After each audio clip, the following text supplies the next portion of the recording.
on him to combine him with Jetfire. Oh, thank fuck.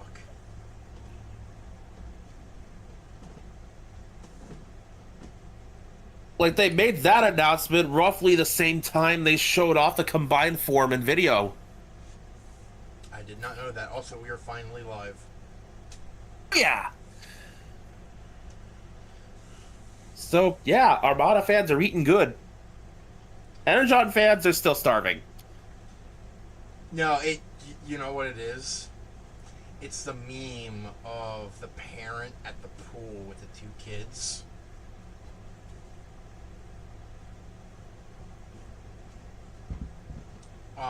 Where the mother is like doting on Armada. A different, Cybertron is struggling to swim, but it is swimming. and then Energon is just down at the bottom, like sitting in a chair, and it's just a skeleton. Or yeah, Energon. And then even deeper than that is Beast Machines. Like, just put that on the deck of the Titanic.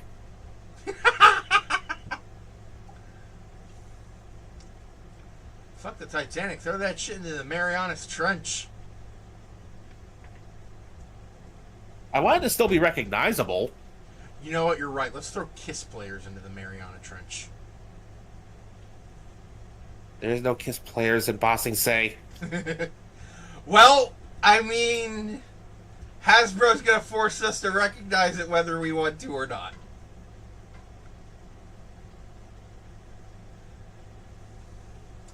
Because Believe me, we don't want to. Because instead of just giving us three Gem cassette, crossover blaster. they give us that, and instead of giving us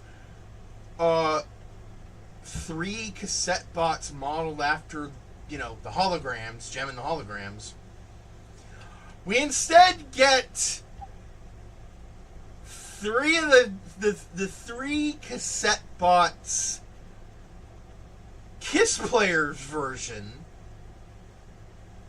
And the only one that's good for anything is the White Ravage, because that doubles as Shattered Glass Ravage.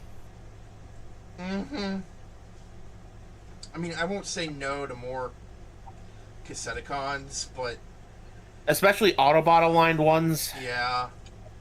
But I mean, you could have just made them the holograms. You didn't have to. You didn't have to. Or if you wanted a battle in a box, model them after the rival band. The Misfits. Forgot about them.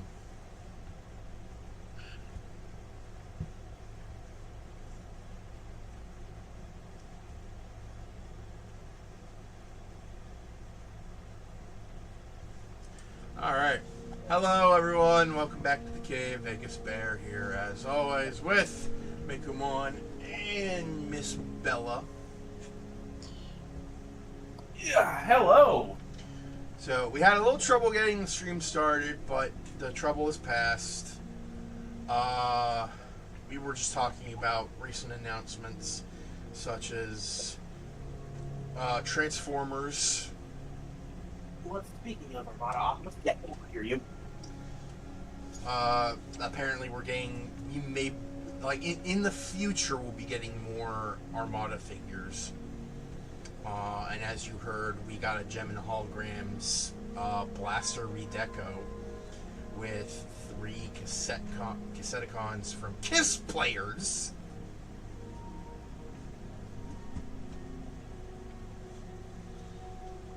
And also, to my joy, to my absolute joy, we are getting a Code Veronica remake.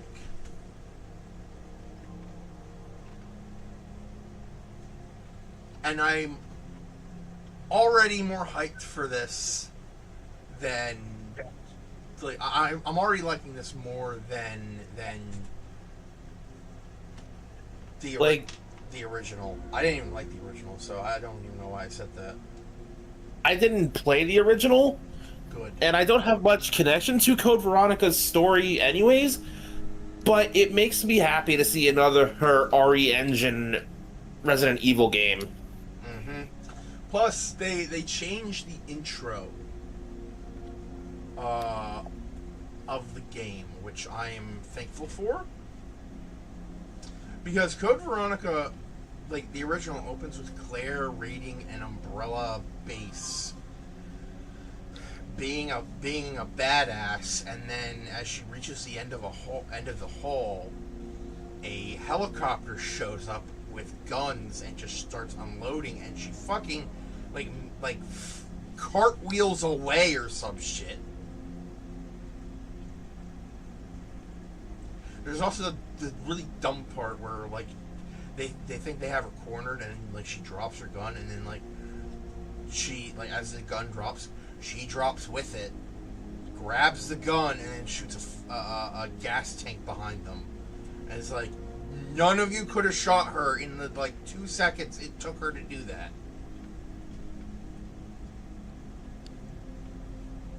So instead of that, we get Claire going to Paris looking for her brother, which makes more sense.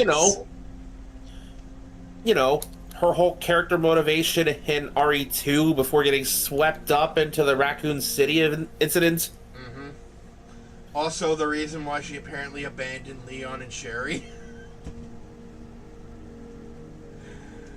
At least in the original canon.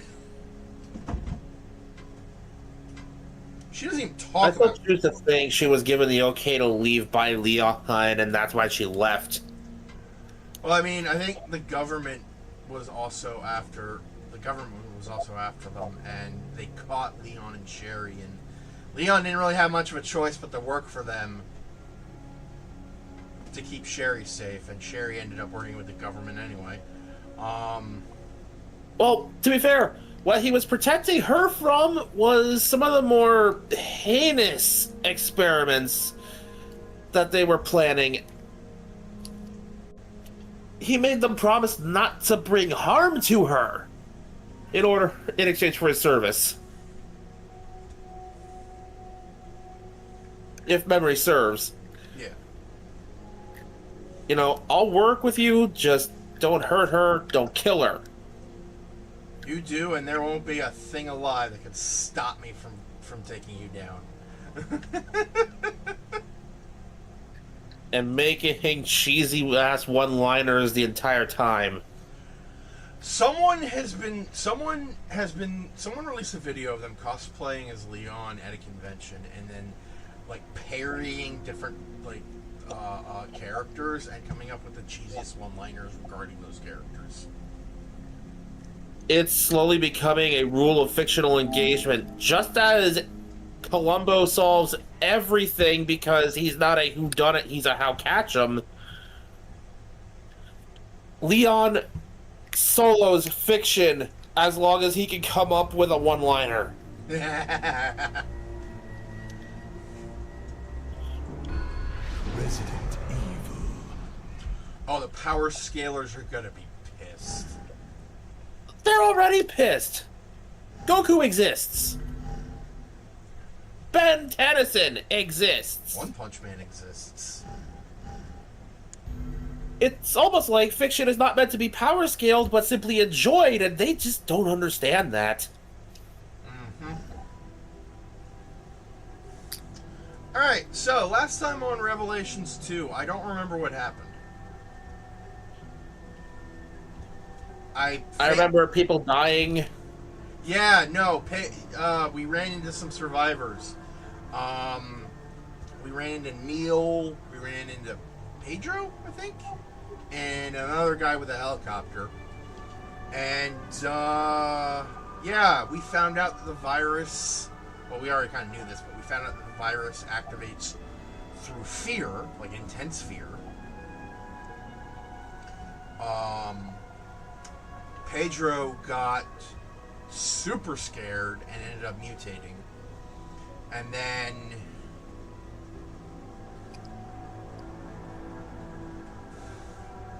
the guy with the helicopter was on his way to pick up Claire Moira and Neil, only for the helicopter to get shot down and for him to start freaking out. And then I think like he was like trying to get the bracelet off, or he was trying to shoot himself or something. He was trying to keep himself from mutating. Granted, I think the helicopter crash would have done it. Then again, this is Resident Evil. I can't assume shit. There are people who dove off cliffs and come back as giant freaking tyrants. Wesker has died at least 3 times. Only one of them was permanent.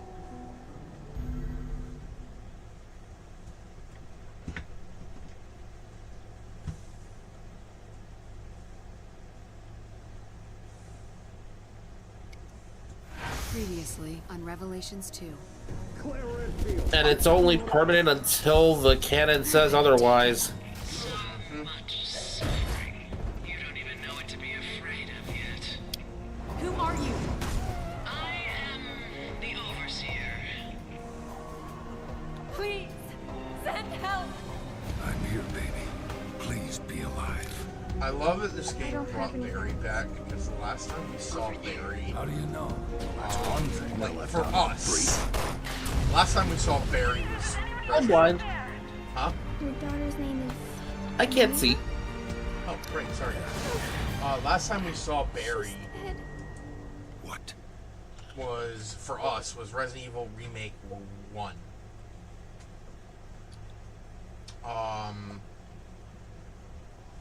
Not counting the remakes, last time anyone saw Barry was in the Resident Evil 3 Nemesis epilogue, which I don't think is even canon anymore. Yeah, technically the remakes basically overtook the originals in terms of canon, and people do not like that. At least for 3. Yeah, I can see why. Moira was trying to get to that tower when I was with her. I already see enough people complaining that the remake of 2 reversed the scenarios. Listen, honey. I need you Yeah, to and tell also me. made it harder to understand Can you do that? did what. Also, did Barry give Natalia that little jacket? Because that's adorable. I don't believe it. There's no way she's... More than likely.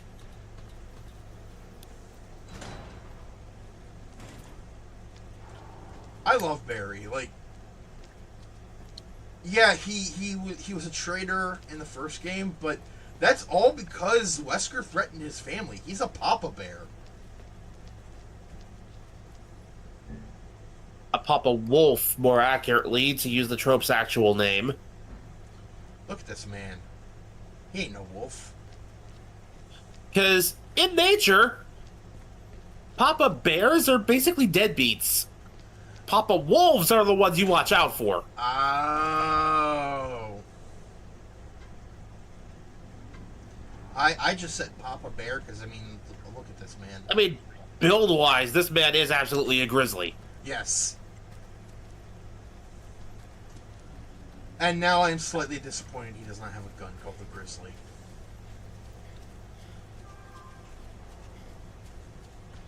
So, did Moira drive you crazy? No, Moira was nice. You know what just hit me? She does have a good heart. I ran off the list of Autobots that and Decepticons alike from Armada that have yet to receive new toys. And I realized they might be saving Smokescreen for a larger package. Specifically Smokescreen, not Hoist. And you want to know why? Where'd you get that More bracelet? minicons? I think they'll package him with the Skyboom shield. With the gimmick, I'm not really in sure. air quotes, gimmick, A woman. being you can peg it Overseer? onto his crane Read the boom debrief arm about her thing experiment. like he's about to launch it like he did in the show. You know what? That is smart, and I hate it. Because the way the Skyboom shield is designed, it's got a pseudo jet shape, very aerodynamic. It makes all of the sense in the world to give that shield to the Autobot who was seen with it the most, and also basically served as a personal delivery system for said shield. Yeah. Gabe's note. To any friendlies who find this, we've been abducted against our will and forcibly taken to this island. Our names are Neil Fisher, Pedro Fernandez, Edward Thompson, and Gabriel Chavez. Chavez? Chavez. I don't have coordinates for our location, and I don't know if anyone else is here with us. There's something out there. I can't make it out if it's human or animal. I can hear feral, vicious growling. At least multiple potential hostiles. We've been outfitted with these unusual devices on our wrists. We got a transmission from an unknown female telling us to go to the Vosek. Not sure on the spelling. If you're a friendly who's reading this, meet us at this Vosek. Be careful, be alert. G. Chavez. Chavez. So, this is just me rewriting history in a sense for my own personal preferences with how I would have packaged the minicons, but here goes. Harry, I would have look. taken the Star Saber in both its classic and evil flavors and split them up between Hotshot and Starscream. Edward Thompson. Hotshot gets the blue livery and Starscream gets the black and purple one. Yeah, that would have been better than having to Damn it. get. This is why I told her Nemesis not to get Prime involved. Classic, and then. Red alert for the Dark Saber. Also, I'm gonna have to track down the red version of Hot Shot with Jolt. Powerlink's Hotshot for Yeah. Jolt. I know. I'm gonna have to do that and track down Nemesis Prime. There's some over there. Find some cover. Partly for the Star Pick 'em Saber, off and before partly they so spot us. my Optimus Prime's trailer is still usable while he's combined with Jetfire. Because I think we were robbed of a chance to see Optimus combined with his Jetfire and Overload and fight against a super mode Nemesis Prime.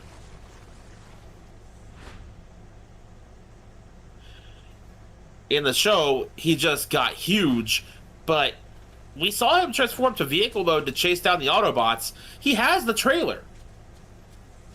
He just never A used it. trailer no toy release of this character has ever had. This version of the character, I mean.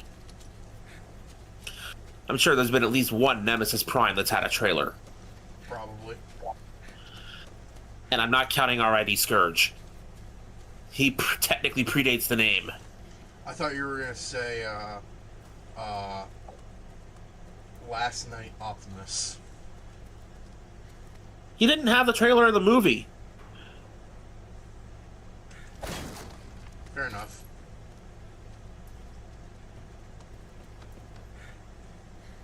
And besides, he was Nemesis Prime in name only.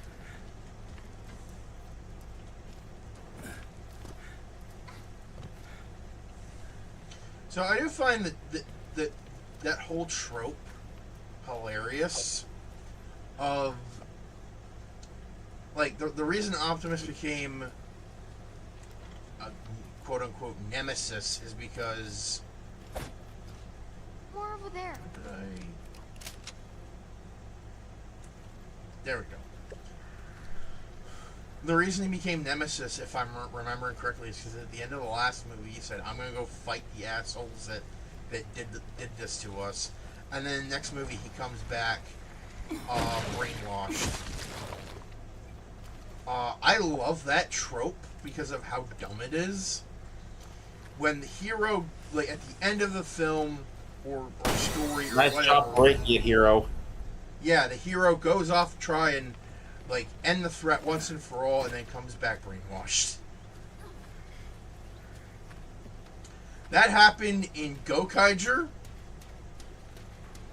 At the end of Gokaiger, they said they were gonna take out the rest of the Zangek Empire, and then in the Go Busters crossover, they show back up And they've been brainwashed by Zangak. Damn it. I need a key. But yeah, returning to my original whole Just train of thought here before I lose it. okay. This place is Split up the Star horrible. Saber and its variants between Starscream and Hotshot. Starscream gets the Dark Saber because while I would love to just give him the original Star Saber, you know, the repaint has to go somewhere, and I have different plans for Megatron. And have a photo of him on the back of the box shooting smokescreen with it. Ah! If I didn't decide to give Smokescreen the shield, I would have given it to Optimus.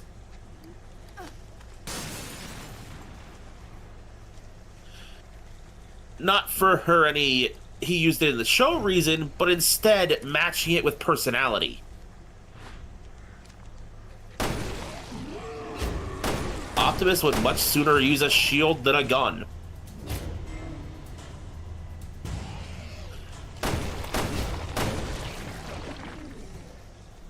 The alternatives would be to give the shield to Smokescreen, the Darksaber to Megatron, the Starsaber to Starscream, and the Requiem Blaster to Optimus, because he did technically use it once. To break his fall from a lethal height.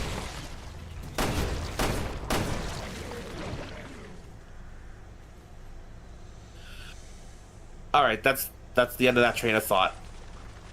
So going back to that trope, while not a hero, it happened to Virgil in Devil May Cry.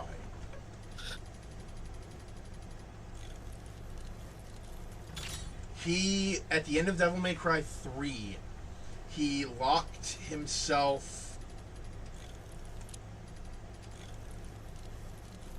in... He essentially locked himself in the demon realm. And pushed Dante out of it so that, you know, he wouldn't be stuck there.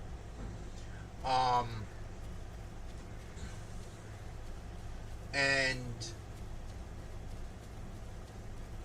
after that, Virgil sees the demon lord Mundus and thinks, well, my father beat you once. I'm sure I can do it too. And then he runs off to go fight Mundus. And we know how that fight goes, because in Devil May Cry 1, we find out that Virgil was being mind controlled by Mundus as the character Nello Angelo.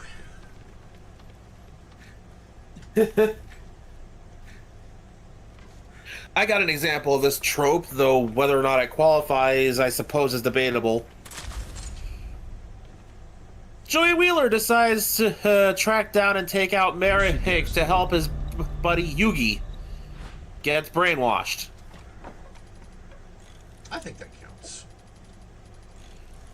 And it gave us one of the most intense duels of Battle City, if I'm being completely honest. The Docks duel. Oh. Where they're both chained to an anchor each. Or maybe to the same anchor. Either way, the winner of the duel gets a key to unlock the cuffs that they are attached to the anchor with. The loser gets drowned with the anchor.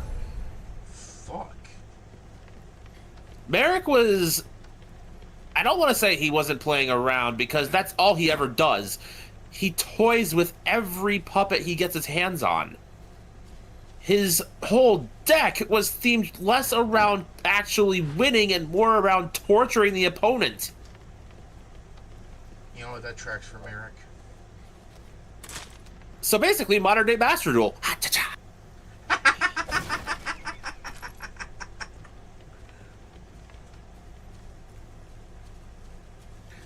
But yeah, no, at the time in Battle City, Merrick's deck was largely focused around burn damage and card milling.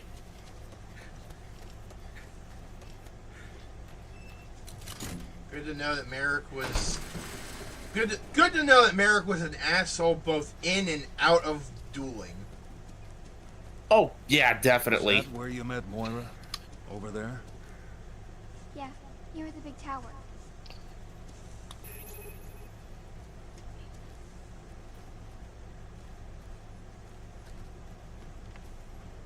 I keep forgetting to search around Ed's and Natalia for any potential items.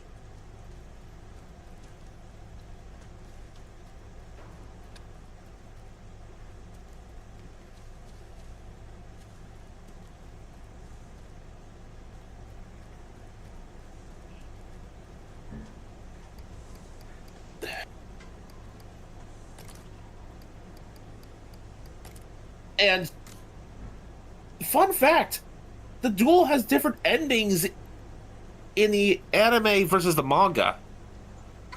And the key difference was who gets involved to save Joey. Oh. Alright. I gotta go take my afternoon meds. I will be right back.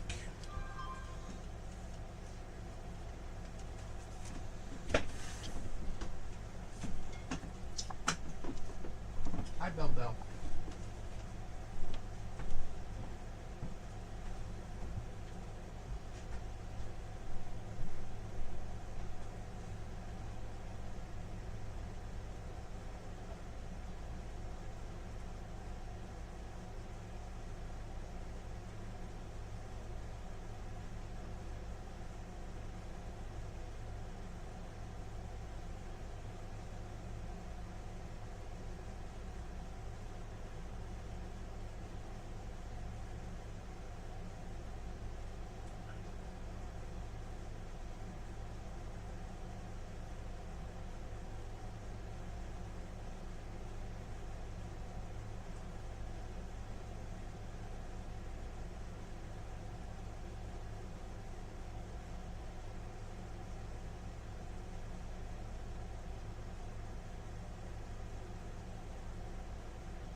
And I'm back.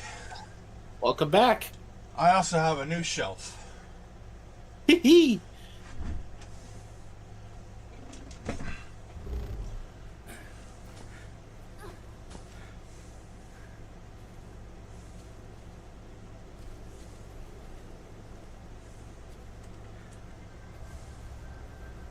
So here's how the end with the Docs duel goes in the actual in the anime. I believe Harry, there's something over there. it was Serenity who dove in after Joey to save him. Who's Serenity again? His sister, Right. having just gotten the bandages off from her eye operation, she wanted Joey dueling to be the first thing she saw. Sweet. But also, maybe not the best idea. Well, she saved his life, so... I mean, that's fair. And now, the hilarious alternate way it goes, and I say hilarious if you... like, in the sense of, yeah, this added more fuel to the Joey Kaiba rivalry fire. In the manga, Seto saves Joey by just tossing the key into the water after him.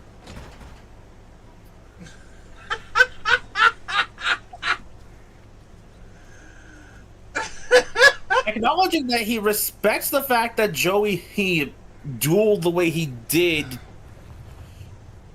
and has gotten some skill, but not enough for Kaiba to go in after him himself. Harry, there's something right there. He had a very if he dies attitude with the key toss. It's getting closer.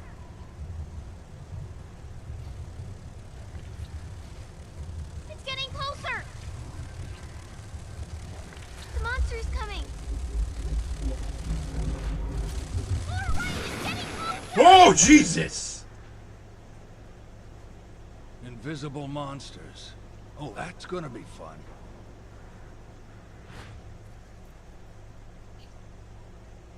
Harry, there's something over there. Well, I guess I'm just gonna waddle my way through this one.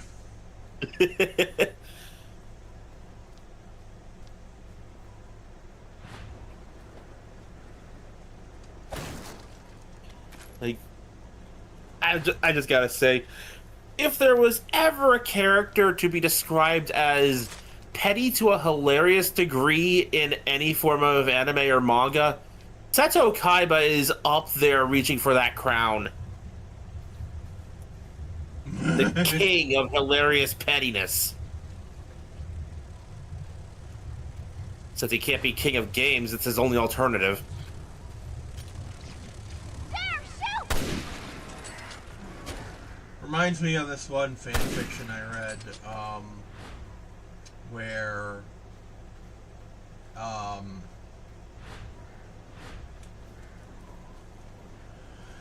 it was a Kamen Rider crossover, and it was of Kamen Rider Decade, so a bunch of different alternate Rider worlds crossed over with different anime. Yu-Gi-Oh! Crossed over with Kamen Rider Ryuki. And after they reset reality, yes, that's the thing that happens in Ryuki. It was basically Geats before Geats, if memory serves. Yep.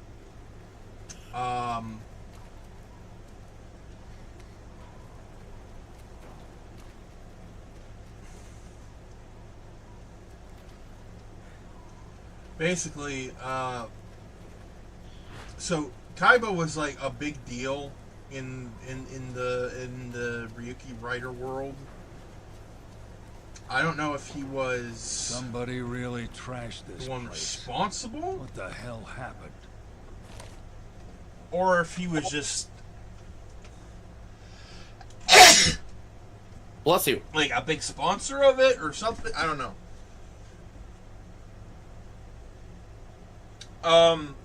After everything is set right and the world of Ryuki is basically like the rider battles just don't exist anymore in the world of Ryuki. They show what happened to the characters after the reboot, and Kaiba is being arrested for beating a child at a card game and then yelling at him, and I think hitting him.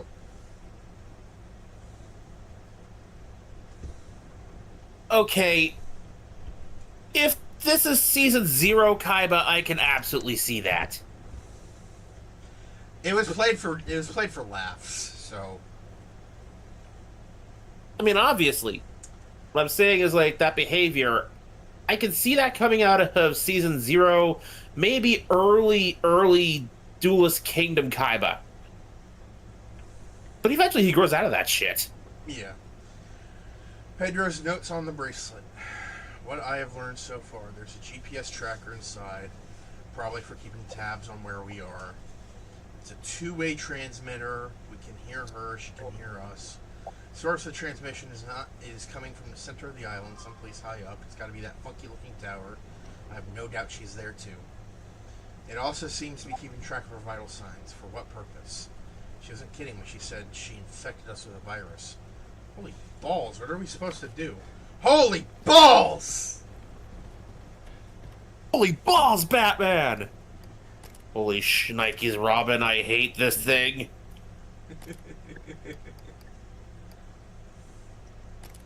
Okay. Of course I have to give the anti-recoil to the freaking Magnum Python. Naturally.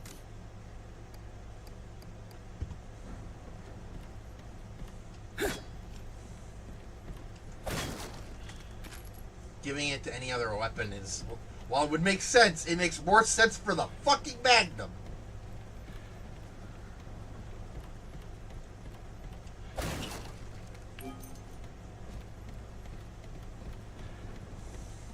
Yeah. I vaguely remember that fan fiction. I'm trying to remember some of the worlds, like which writers crossed over with what worlds, or the anime rather. I know.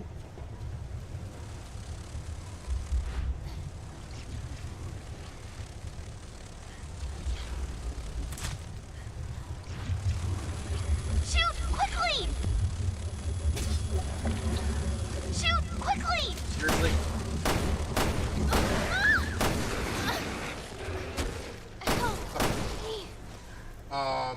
Hold on, Natalia. Yeah, I know Ryuki and Yu-Gi-Oh! Was one crossover. I think Blade and D. Grayman was another.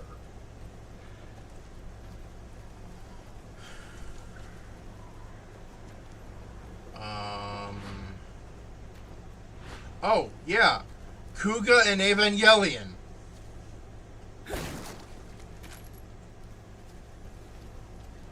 Which inspired me to make my own Kuga Evangelion fanfiction that didn't really go anywhere.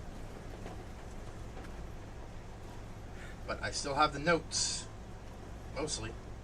In my head. Always good to have notes. I have physical notes somewhere.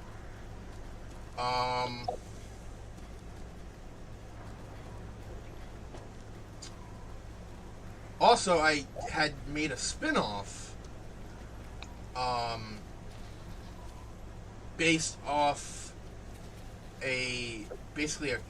so I was gonna have a crossover with Decade fighting, like Kuga and Decade fighting against an angel from another reality,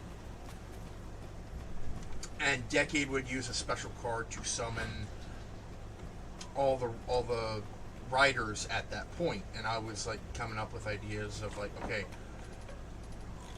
what characters would fit which writer, and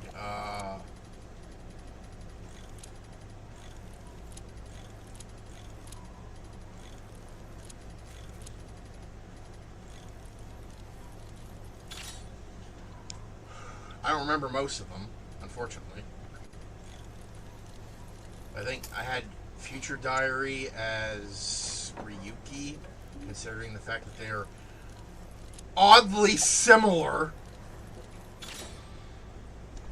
Even down to the fucking ending. I'll take your word for it.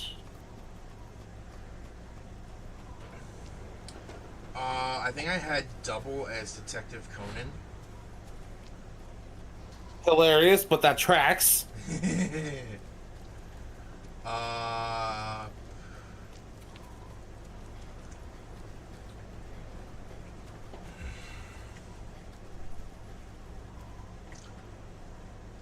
think I had...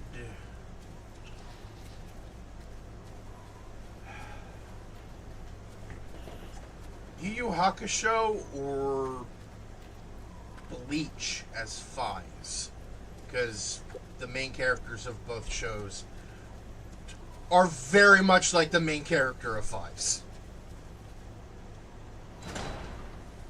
Delinquents with hearts of gold.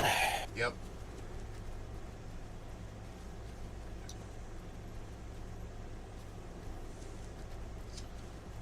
Agito was the only one that was not crossed over with another anime. Because Agito was Moira might have been here too. an alternate future for Kuga. One where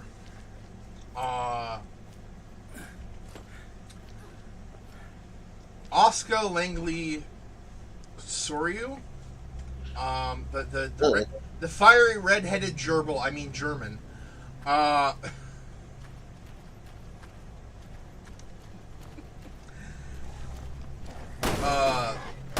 she ended up, there's no easy way to say this, she got preggers with Shinji's kid.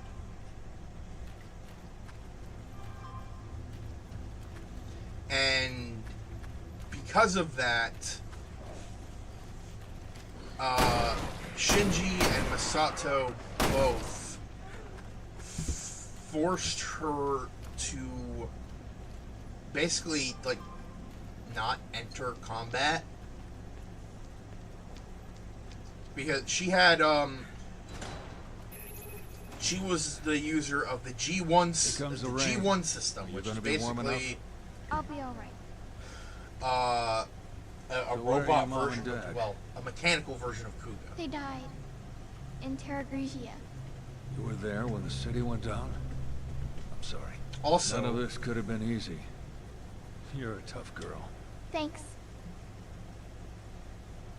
It's on Natasha, people like Natalia, me to whatever her protect name is, people like you from bioterrorists. just mentioned that her parents should know died this in guy. Terra Grigia. So where'd you go? Oh, Terra saved boy!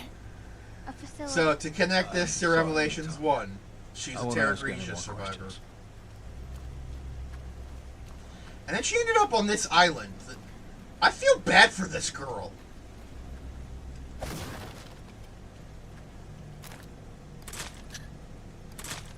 This poor thing. So as I'm watching the stream, I'm also like browsing through Facebook just to see what else is being announced in the Transformer sphere. And I see that video showing off the combination between Optimus and Jetfire. Oh, never let it be said they don't have a sense of humor. The most powerful upgrade in Cybertronian history. Pants.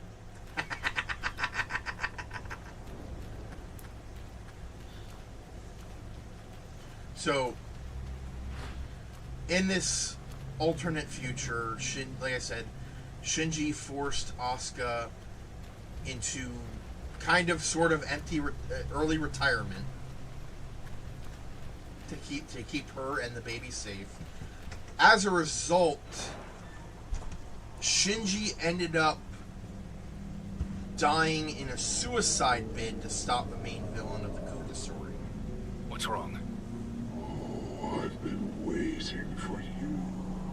Nothing. Can we go? Because of this, in the Agito story, Asuka's son, Kaji, doesn't know his father. He knows his father, but he's obviously never met him. And he is a Kamen Rider Agito. Nice of them to wait for us.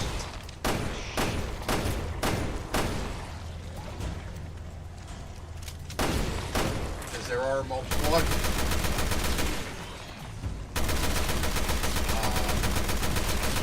The whole premise of Agito is that humans, at some point, the Overlord of Light seeded humanity with the seeds of Agito, which would manifest themselves as psychic powers, before maturing into the power of Agito. The Overlord of Darkness didn't like this, because those with the power of Agito could fight them, Be careful. and hurt them. And the Overlord of Darkness wasn't a big fan of pain, so he decided to kill any human with a seed of Agito.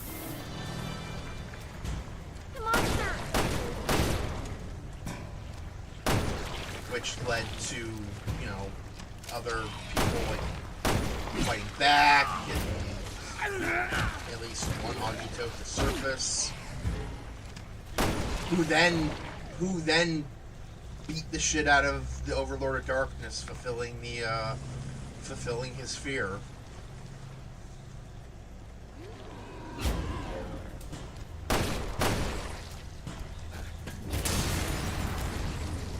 But anyway, in the crossover for Kuga, Kaji is the representative of Agito. He comes from, the future that I mentioned, where Shinji died in a suicide bid to stop the villain of that story. At the time he shows up, Shinji and Asuka are kind of at a sour point in their relationship.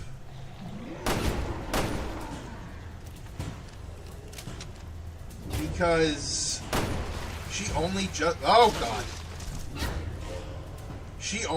found out recently that he is Kuga, who she fucking hated for the longest time for showing her up.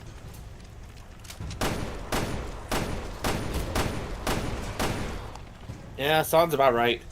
And then she finds out that the thing that's been showing her up is the boy that she has developed a crush on, and she would never admit that to anyone. But it's like, it happened. She developed a crush on Shinji, and she will not admit it to anyone. But oh god.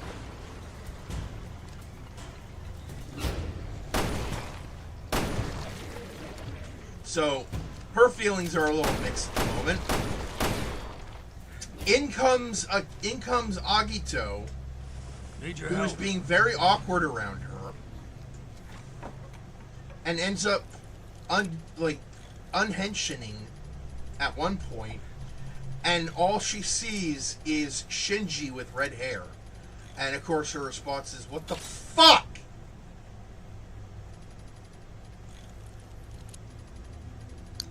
And she finds out that,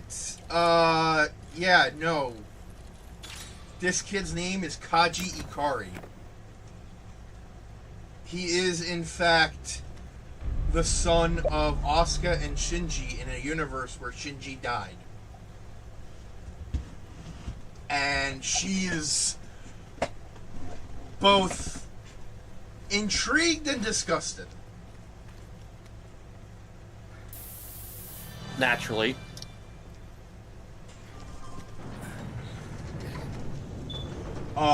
This interaction between the two would eventually lead Asuka to basically have knowledge of the future, So when she realized that the time was coming for Kaji to be, you know, made, she wrestled those hormones and said no.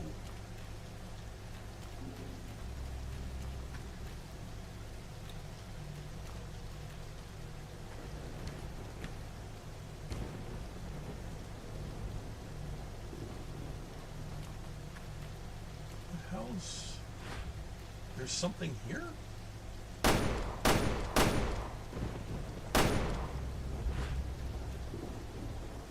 I don't understand why there's a red thing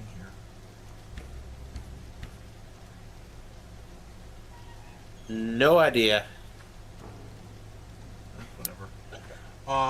Yeah, she I mean, basically... considering the way this game reacts when you take damage, maybe that's just lingering damage? Maybe. So, yeah, she manages to wrestle those hormones and goes, no. I'm not gonna let this dumbass fight the big bad on his own, because I already know what's gonna happen.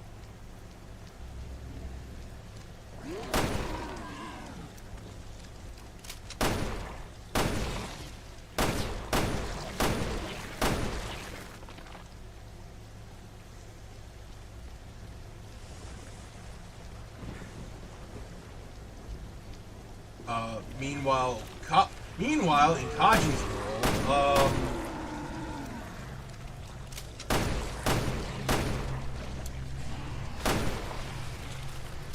fuck, you know what? I'm gonna save this talk for later when I'm not fighting whatever the fuck these things are. Yes, zombies.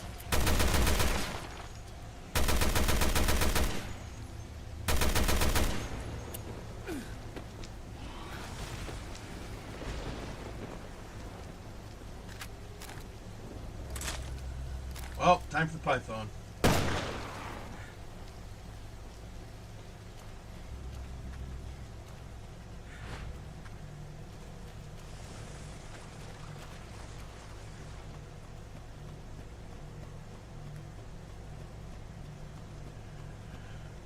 Basically, Kaji lives in a very different world compared to Shinji and Asuka because, you know, the world got saved.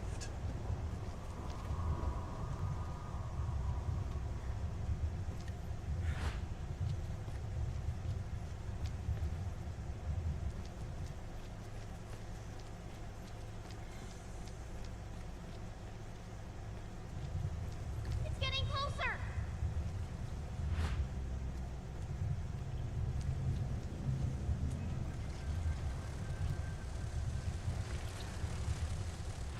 It's getting closer.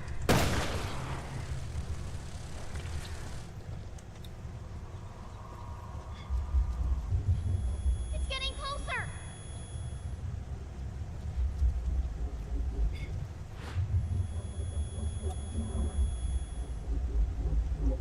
So, from one fictional universe to another,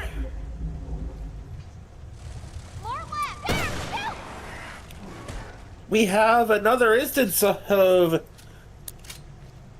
the company meddling with the story because they're afraid it to be too scary for the kiddies. What is it this time? Lego Hero Factory. Ah.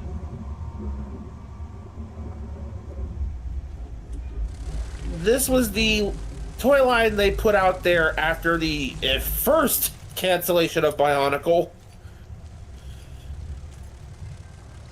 And the premise was pretty damn simple. Exactly what it said on the tin. There's a factory that builds heroes.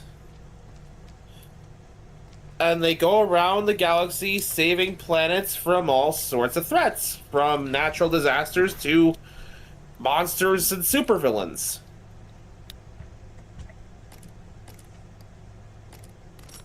And there was going to be a plot twist that made it that much darker.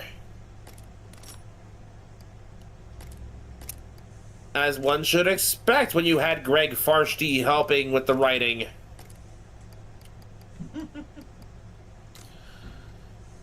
So that Hero Factory doesn't just make heroes.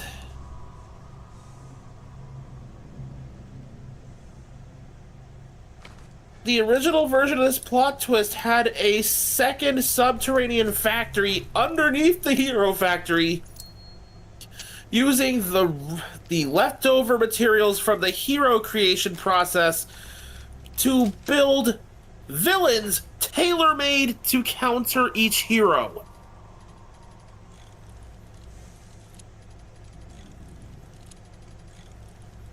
The idea was that these villains would keep the Hero Factory in business by keeping them busy. War is a business, after all.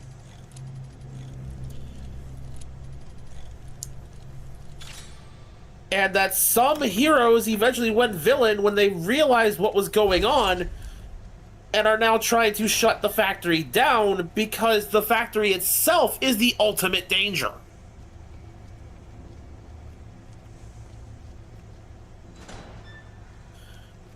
Which in turn would have explained a certain character by the name of Von Nebula.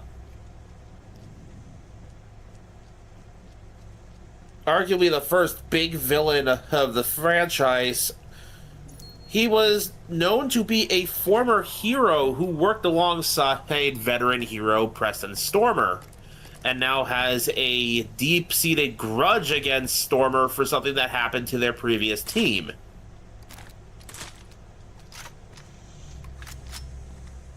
Unfortunately, with the scrapping of the Underfactory plot, that just wound up becoming Von Nebula got his own team killed and blamed Stormer for it. I mean, it's still dark. Yeah, but it's not quite as dark as it was intended to be. True. I shouldn't go on ahead.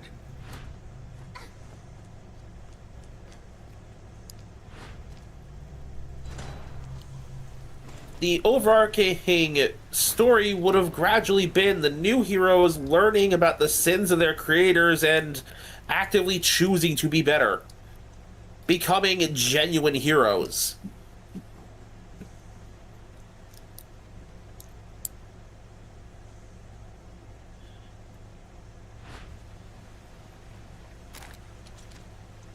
Oh wait, I know what's over there. It's not an invisible enemy.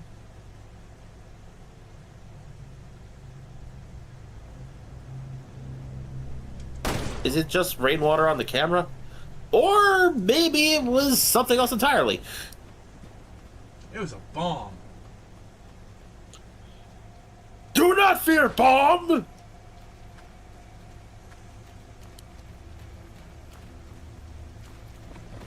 Oh shit!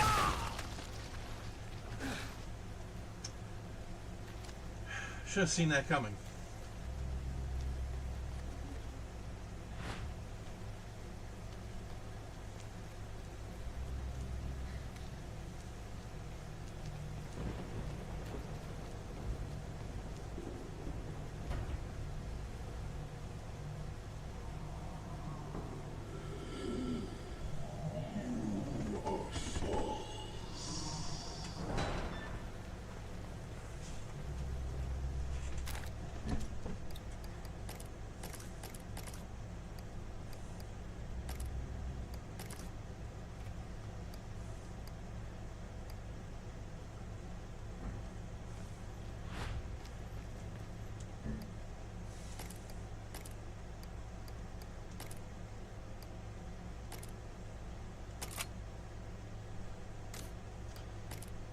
You know what? Let's give days to Python, because anyone getting hit with that is gonna be dazed.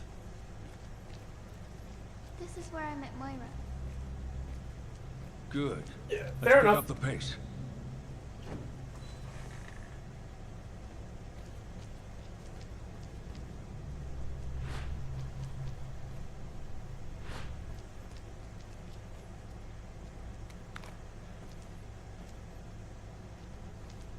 It's dead.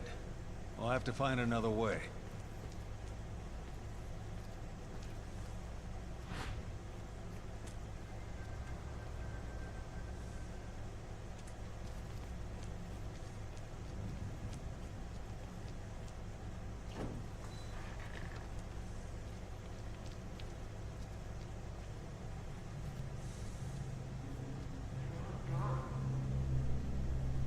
Who's there? Keep it down.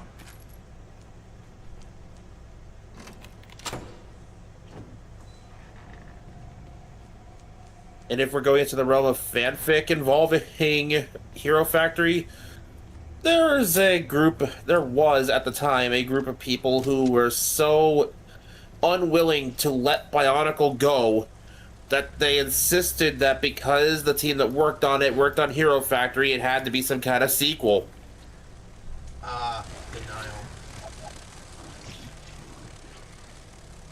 Not helped by the fact that some of the character designs were clearly recycled from Bionicle sets in the CG movie special things they occasionally air on Nickelodeon. For instance, the founder of the factory, Mr. Makiro, was very clearly a recycled Turaga from Bionicle. Or at the very least, inspired by the Miramax Turaga design. Hey, Silas. Hello. Very last minute con prepping, aka styling my fucking wig. I couldn't find the spike stuff, so I had to use a 2B glue to get some spikes going. Because he has spikes, and I had to trim the bangs slightly because they're slightly too long. Luckily, he's only got 3 spikes, not a head covered in spikes. Just got 3 tufts I gotta worry about, instead of Roxas, which is a head covered in fucking spikes.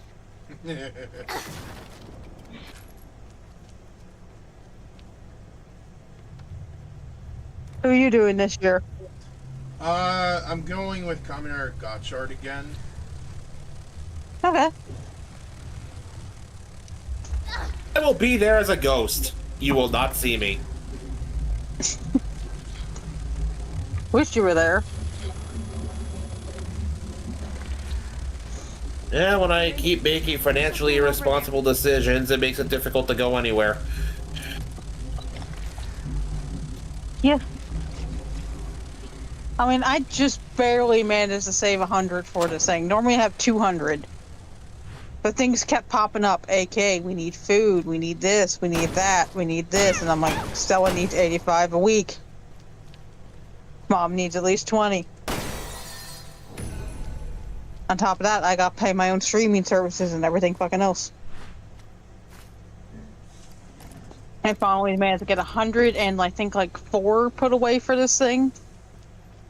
I might have some more coming in time if my work week this week decides to go, hey, you can get your money Saturday. Still gotta find the 85 to my sibling and then ask mom if she's okay if I just wait on hers.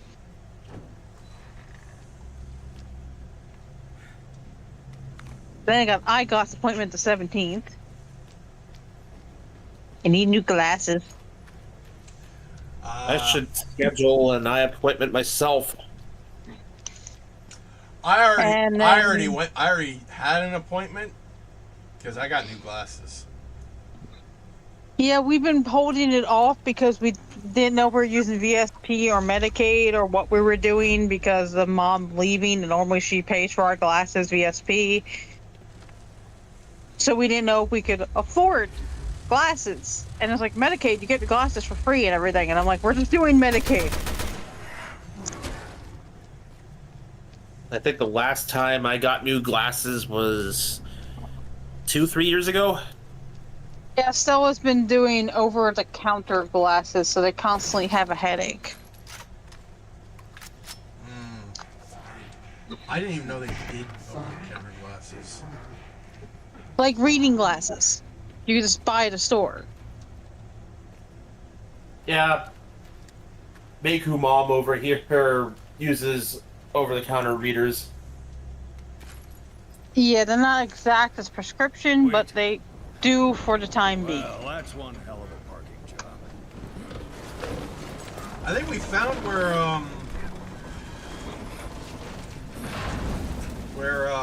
what's his name? Yay! I want to say his name was. I also have my Glenn. double date 25th. Congrats. Yeah. We're doing a seafood buffet, and one of my friends offered to pay for it in case, like me and Krishina don't have the money for it, and then we're gonna do a bookstore. Nice. Sounds fun. And maybe Hobby Lobby and ice cream. We don't know yet, but those are the two major ideas: was go to the seafood umi buffet in Dover, which is wrong in the same shopping center as Books a Million and Hobby Lobby and Poke Bros and ice cream place. It's all right there. What happens to him? My fam is planning to visit the boardwalk this summer. To Nice. finally blow off the steam we've accumulated over the course of this move and basically every other week since. Yeah, have fun.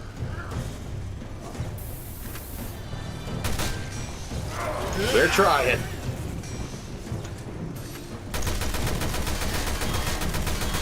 I actually bought myself heels for the first time in forever. And yes, I tested. I can walk in these motherfuckers. Oh yeah.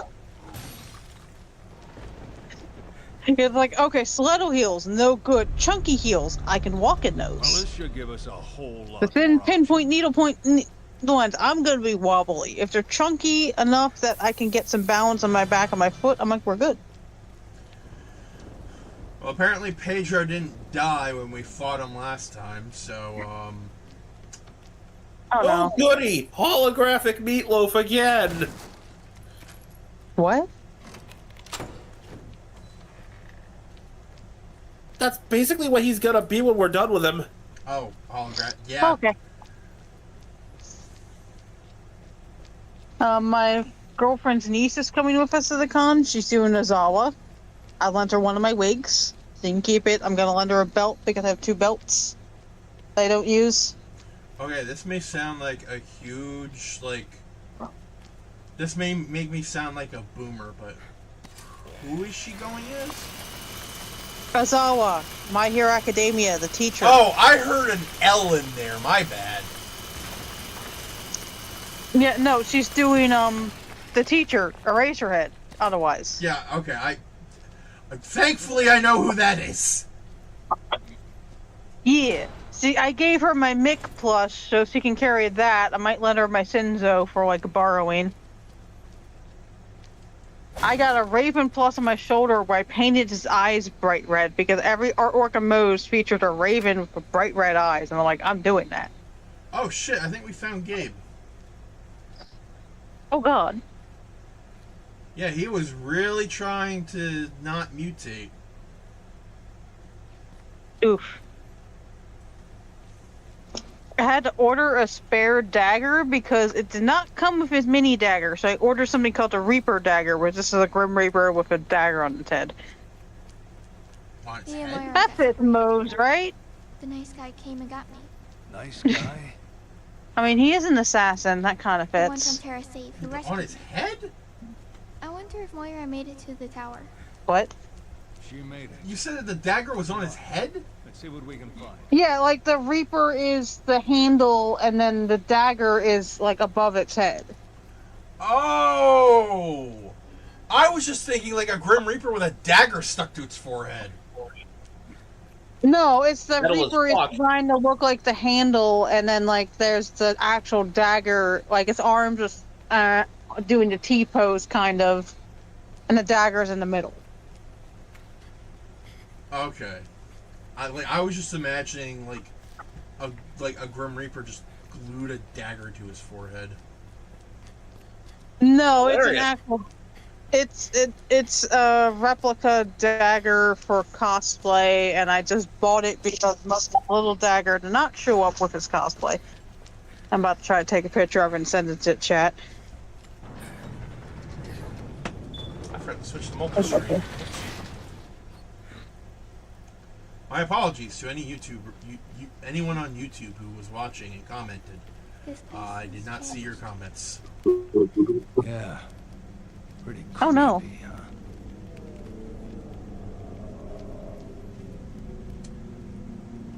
Well, that's not creepy at all. Oh God. No, no, this is totally normal. Natalia, This is the most kill, normal thing in the universe. erase, crush, and then a bunch of fucking mutilated baby dolls. Clinical experiment notes. Trials for the T. Phobos virus are almost complete. We've managed to reduce the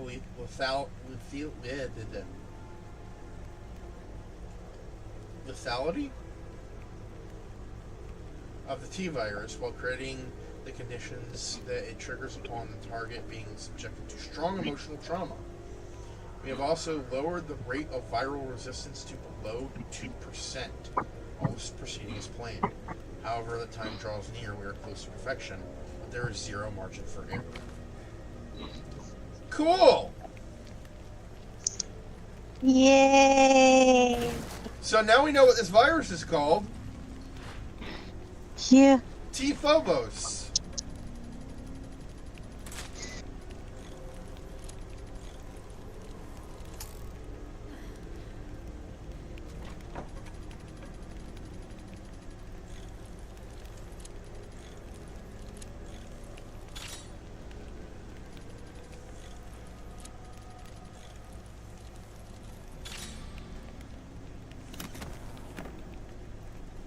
Yay, a gem.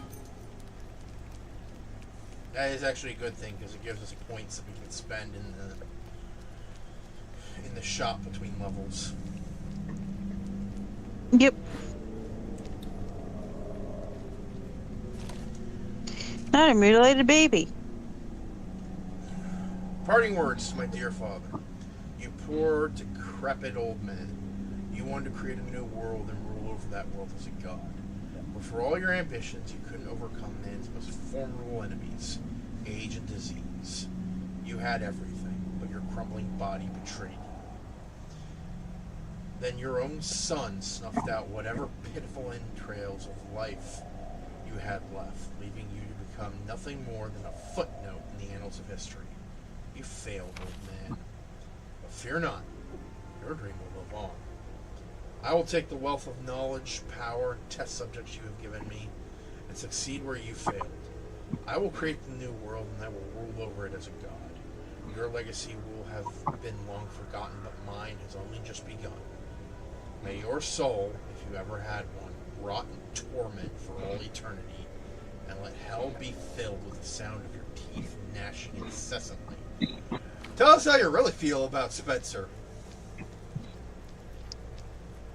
Because holy shit, I thought Wesker hated him. Yeah. Whoever this is Like- hates him even more. Jesus. We've officially gone from like Red Lantern Rage to just straight up am. Hate.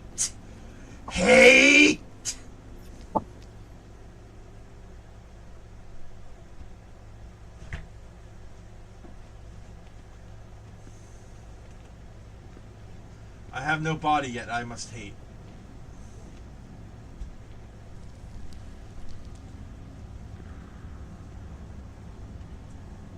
This does not bode well.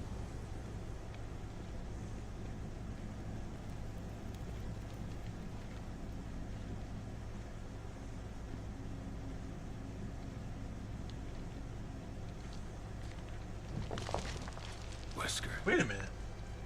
She's so scary. I can't stand her. Who? The woman here with Wesker? That is Wesker. Alex Wesker. Alex Wesker! Two Weskers. You gotta be shitting me.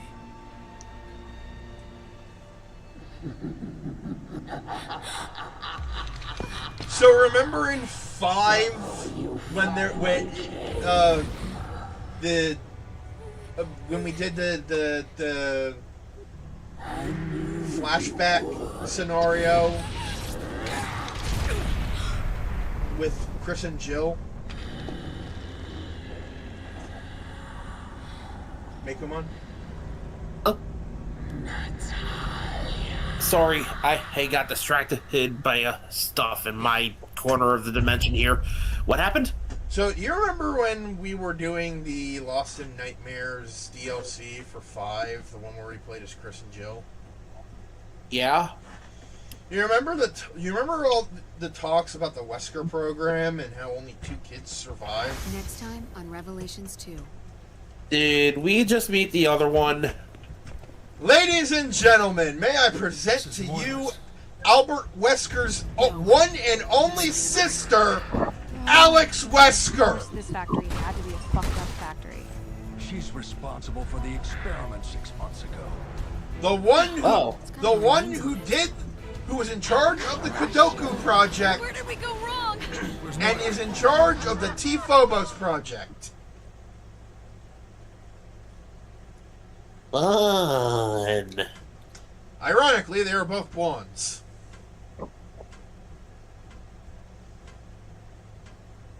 We're still currently unsure if that was the genetic experimentation or if they're just naturally so. I believe they're natural blondes because I think they showed a couple of the other kids that were in the Wesker program, and they all had like different hair colors.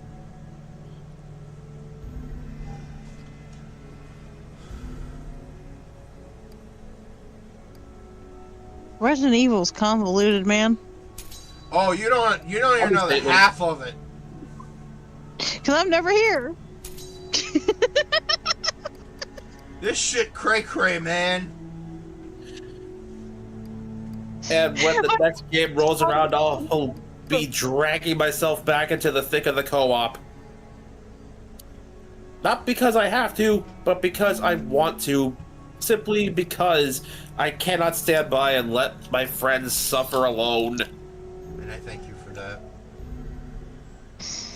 Because I have played a little bit of 6 solo, and woo boy, I ain't putting anyone through that. I played most of 6 on my own before I even did any of this stuff. I never finished 6 because of a stealth segment with Jake and Shirley. We lost the Jerry, sorry. Moira was trying What's to it get with to you that tower today? when I was with her. Barry, there's something right You're there. good.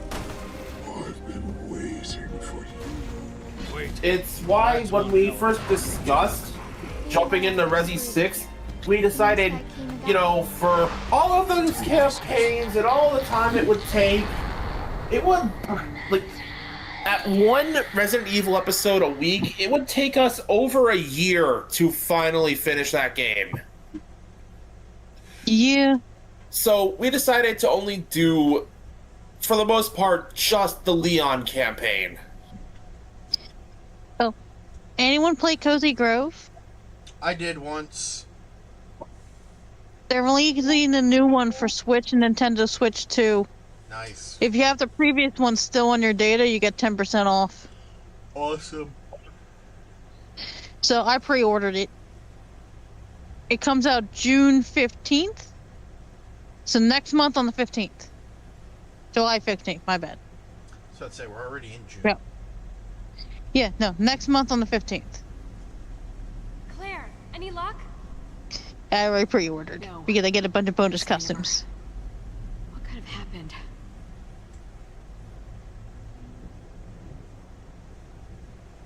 Moira. And I'm trying to replay my current code to grow up and I accidentally erased my data. Someone left a message. It says, I had saved all the ghost bears, and then And on a the scale ghost of bears bullshit to data got believable, deleted by accident. Neil wrote this. It's legit. Ghost bears! I can't believe we lost the girl.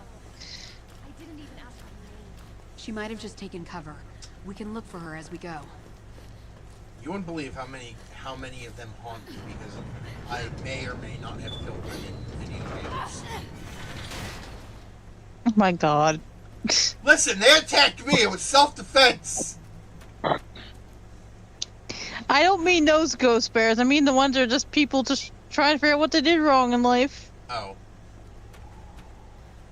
Just portrayed as bears.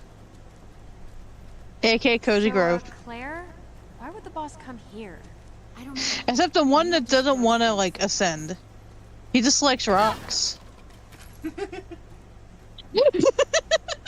what his whole gimmick. He just likes rocks. And it's like, well, I don't want to ascend. I just happen to like rocks.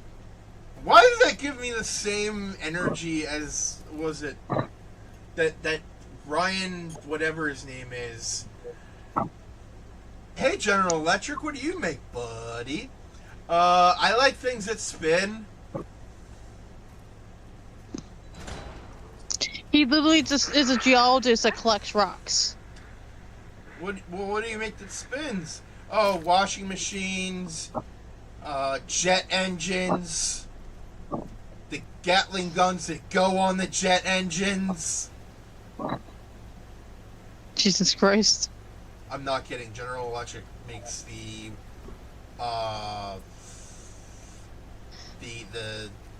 Gatling gun that goes on the, I believe, the A-10 Warthog. Welcome to the Kierling. Oh god. All things come to an And the guy was It's like, her again. She's uh, got eyes everywhere. why Something's not would right about you this. do that? Be careful. What happens to the people? They turn into a red mist. That's what the washing machines are for. I like things that spin.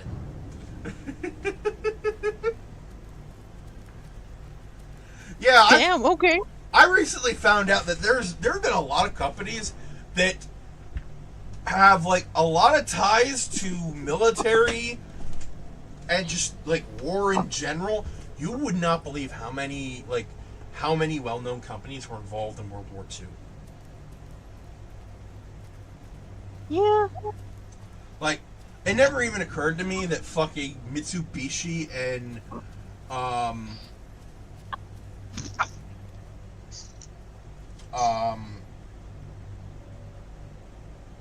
Suzuki were involved in World War II.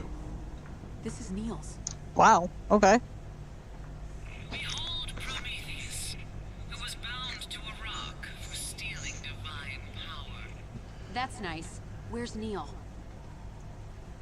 If you want to see him again, you'll have to brave the scaffold of the gods. Yeah, you know what? The more I hear from this bitch, she's definitely a Wesker. Holy crap. We've got to hurry. Neil needs me. He needs you? Yeah. What's that we put them in the Let's search ground? inside.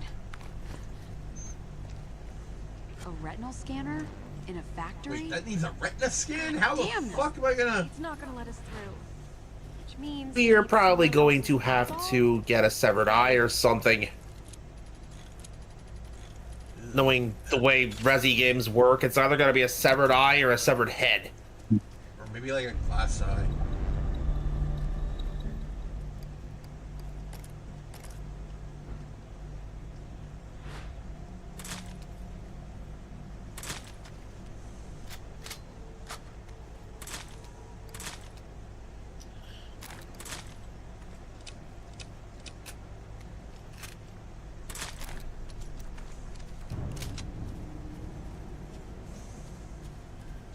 But yeah, like, it is alarming how many companies were involved in World War II. Also,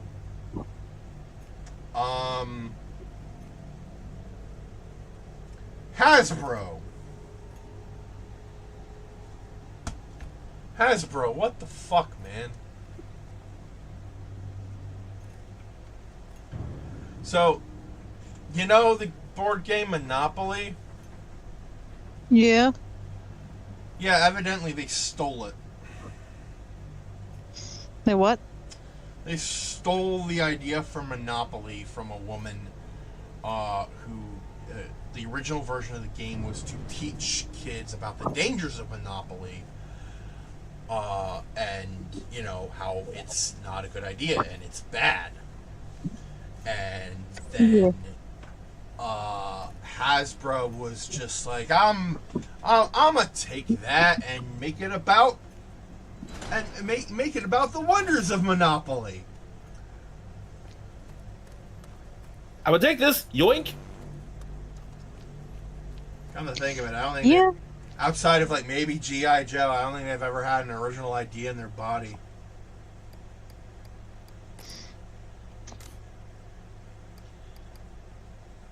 Beep. All I will say in regards to the participation in the wars is you're surprised these big companies did that. Disney made propaganda shorts, as did Warner Brothers. Yeah, but they didn't kill anyone. That we know of. Oh god.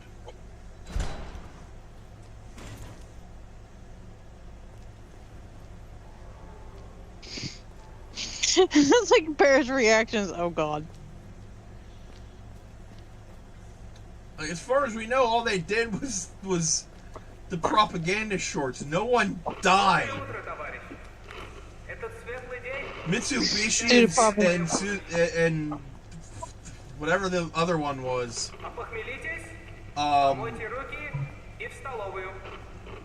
They made things that killed people.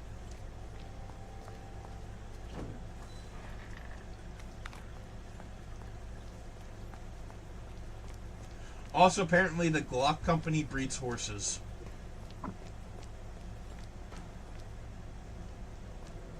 A lot people don't know. And when the guy did a bit on that,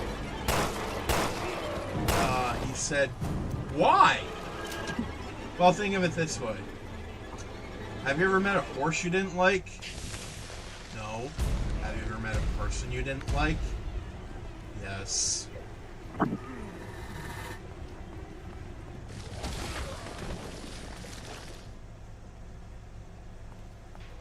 Is that an explosion? What the fuck happened? My brain just kind of was like, unless there's a certain My Little Pony you don't like.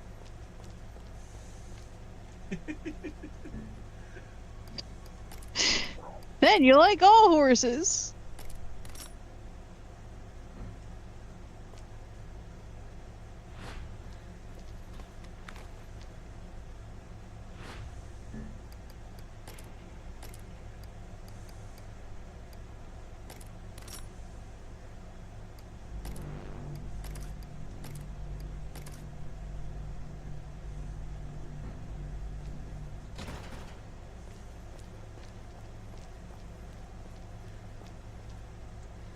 Jesus.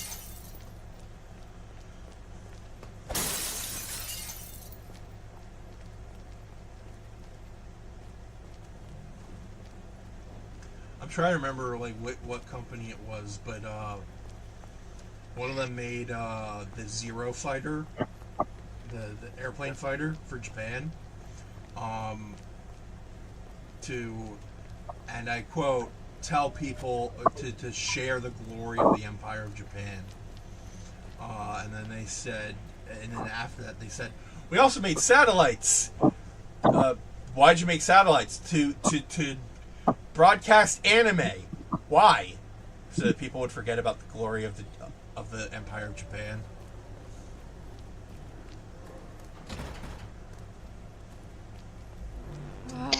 So, Of course, this factory had to be a fucked up factory. okay. I'm just breaking your mind right now, aren't I?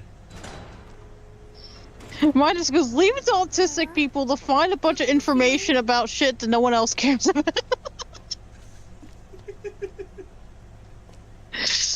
Autistic? I found a topic I like. Check it I'm out. gonna deep dive It's got a other key on people. its beak. Let's find a way to God, pry what it is loose. happening? Oh, okay, there are spikes everywhere.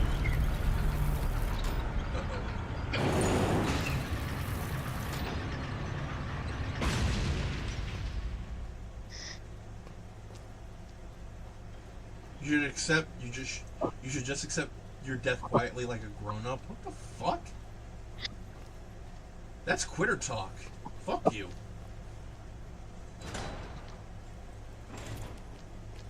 Okay, if you take the eyeball, the spikes come down.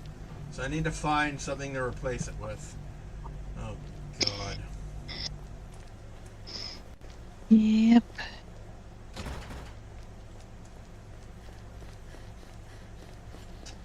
But yeah, people tend to forget that the USA isn't the only country that fucking sucks. Yeah.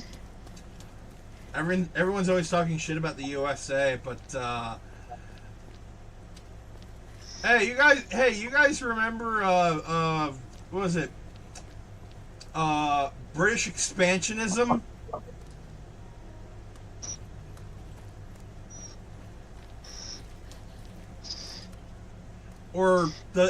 Or fucking Unit 731? There's a lot of crazy things that happen in this world. What the?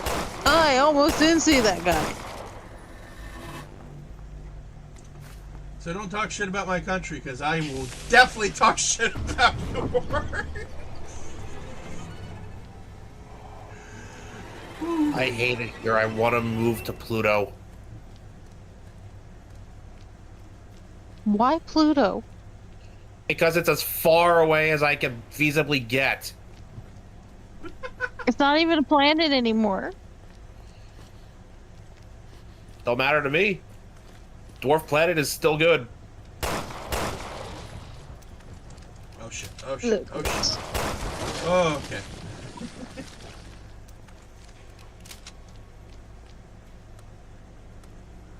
Plus, I would have gone to Mars, but considering there's been people eyeing that planet for literal decades, I think I'm better off going farther away. Why don't you go to Mercury? Wait. With all this floof, you expect me to go to one of the hotter planets? Quite literally hotter? I'm built for the cold, man! As much as I hate it! Well, I mean, one side of Mercury's cold. And it still rotates. Just constantly stay on the cold side. Perpetual motion I am not built for.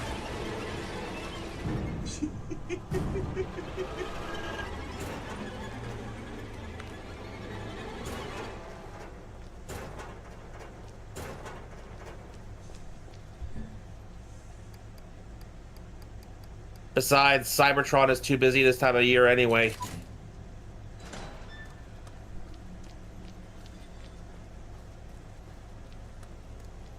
Something about a mass riot that broke out into a full-on war zone. Again? Third one this week. In fact, I'm pretty sure it's just the Decepticons throwing more and more fits.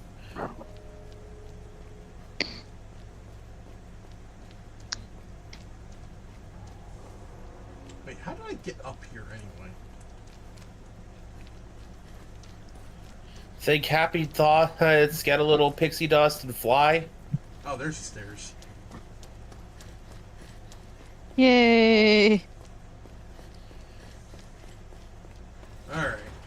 God damn it, I need the key!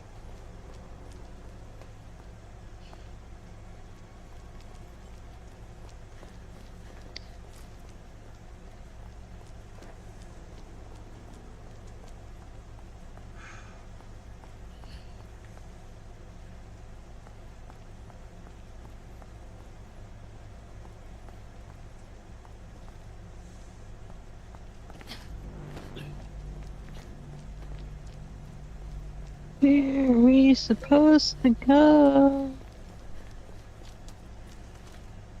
We're gonna need that eye for retina scan. I thought we could get the eye from that, but it's locked behind the door that needs the retina scan. Yeah. So, let me show you something, Silas. But, when I mentioned poor financial decisions earlier, this was what I meant.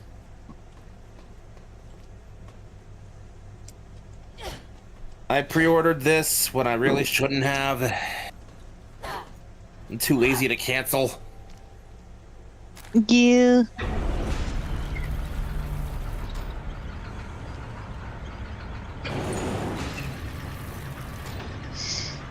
It happens. I ordered things I shouldn't have had ordered before too. Oh, I know what to do now. I'm just hoping they fix the QC issues that the original version of the Star Saber had with the new release. Because evidently, one of the Star Saber mini-cons that came with that Nemesis Prime thing had QC issues. A tail fin breaking off. Oof. Yay, we got the eye and the key. Well, no, we just got the key. We had to put the eye back. Oh.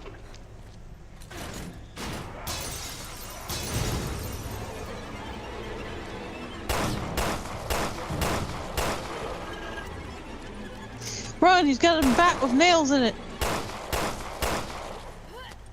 Hilariously enough, that is a legit war crime. My mind went for the Simpsons meme of Run, he's got a nail with a board of a nail in it. It's But, aliens. Yeah. But, like, legitimately, I didn't notice at first, but apparently boards and or bats with nails sticking out of them are considered war crimes as they create unnecessary suffering. I just realized these notes are hints. Shit. Lost in the dark? Shed some light on your situation. The one about dying as a grown-up, that was a hint that we needed to crouch.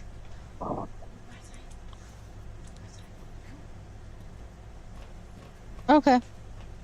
Is it sad that I look at that shed some light on the situation thing and my brain immediately wants to turn it into a joking Spotify ad? Right. Let's back up and think this through.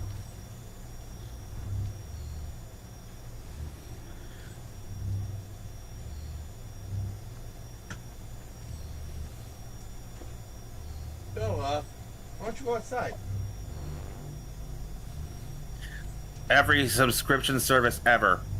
Tired of the ads? Pay us money so we don't have to pay them money.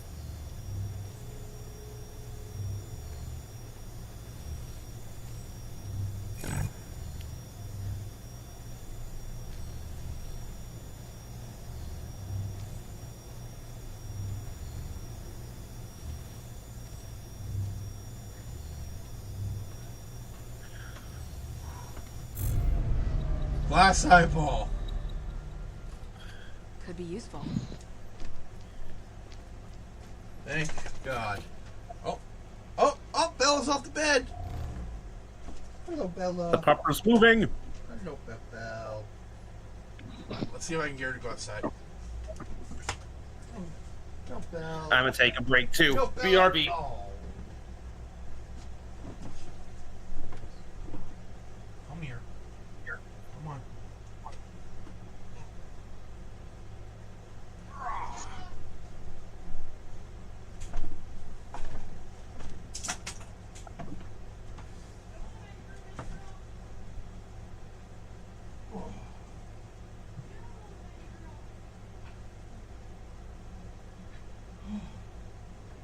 You're welcome.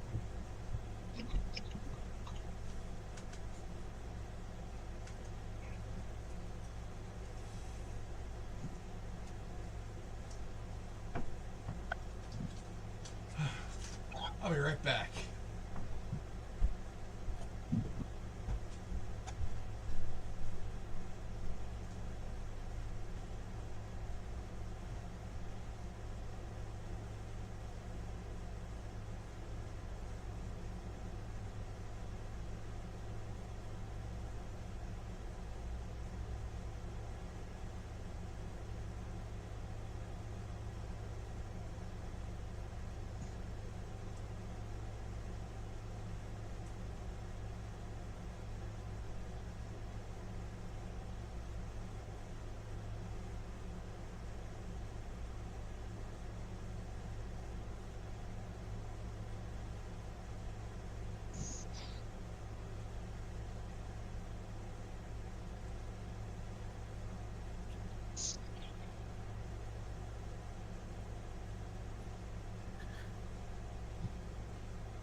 I return. Okay.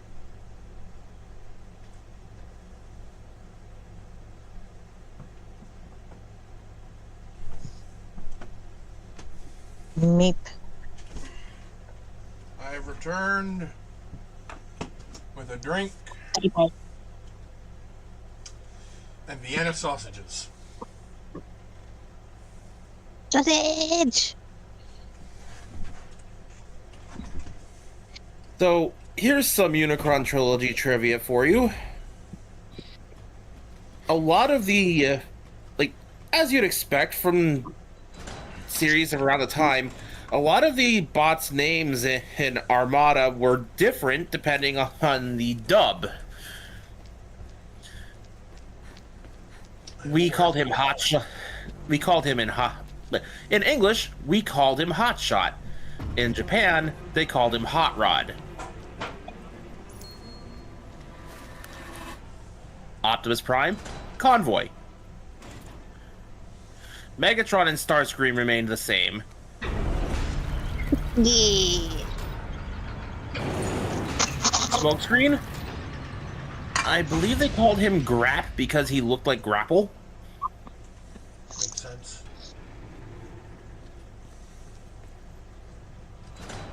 This might work back at that retinal scanner. Sideways, I don't double know why face. that makes sense, but For once, I think the English name was actually better. Yeah. Welcome back, fella. We called the helicopter bot Cyclonus. In Japan, they called him Sandstorm.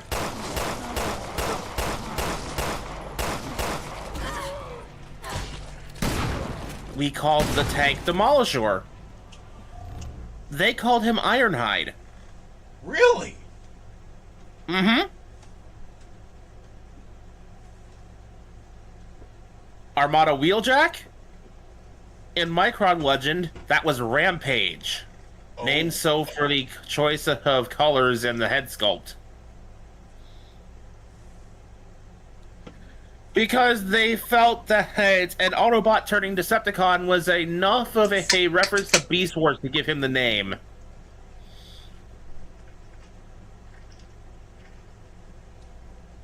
Fair enough. What you doing, Bella? We called the medic Red Alert. They called him Ratchet.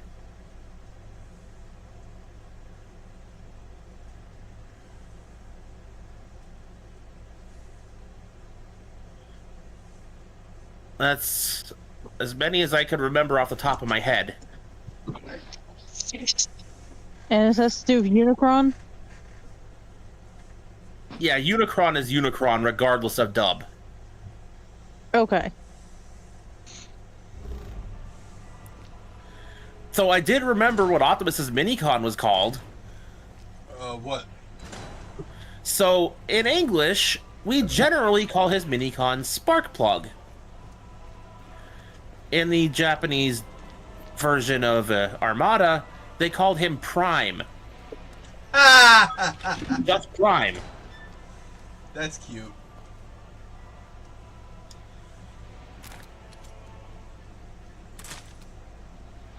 Around that time, you could also tell that Hasbro had acquired, GoBots by absorbing Tonka, because a few GoBot names certainly leaked into the Minicons. Like Leader 1. Which, if you look at the actual bio for Leader 1, you will feel sorry for him to a degree. Brainwashed. Abuse victim. Fuck. Basically beaten and tortured into becoming an ideal Decepticon.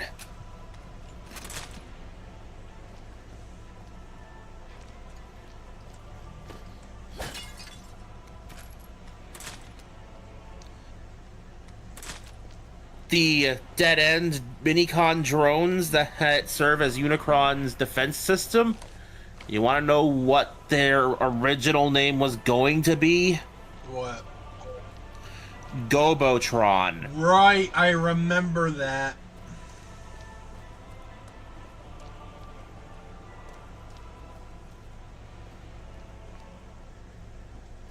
You told me about this.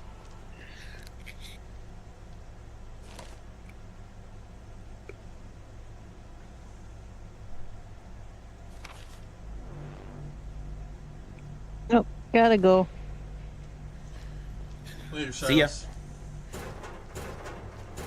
Because my screen doesn't watch it all. So I brought up Leader 1. I might as well read the bio to you from the wiki.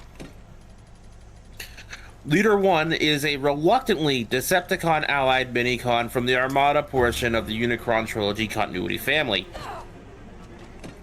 Leader 1 was once a wise and benevolent leader of the minicon settlements on Cybertron, but when Megatron appropriated the minicons for his evil purposes, he kept Leader 1 as his own personal attendant. Megatron was cruel to the peaceful minicon, delighting in his misery, and all Leader 1 could do was silently plot his escape. Slowly, maliciously, a dark corner was being tugged at within Leader 1's mind as he realized he enjoyed his growing love for domination and sadism. One day, he insists he'll do away with Megatron once and for all, in the most humiliating and painful way possible. It will be a delicious irony. Yikes. Do you have any idea how much I hate you, Megatron? The ordeal of capture, the agony of mecha sectioning, the ignominy of enforced servitude, and worst of all, your utter disregard for my intellect. That's just unforgivable. So, Megatron is creating AM and doesn't even know it. Oh, joy! Like, tell me that did not sound like it could have come straight from AM. Yeah? No, that sounded... Fuck, that sounded like... That sounded just like him, goddamn.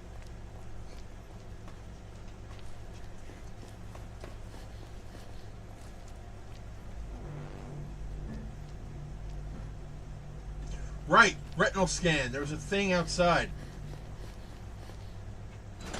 Oh, and just a little quirk of Dreamwave Comics to make you hate the way they were ran even more. Leader 1's head design changed from artist to artist. No biggie. Issue to issue. It's possible. And sometimes page to page. What?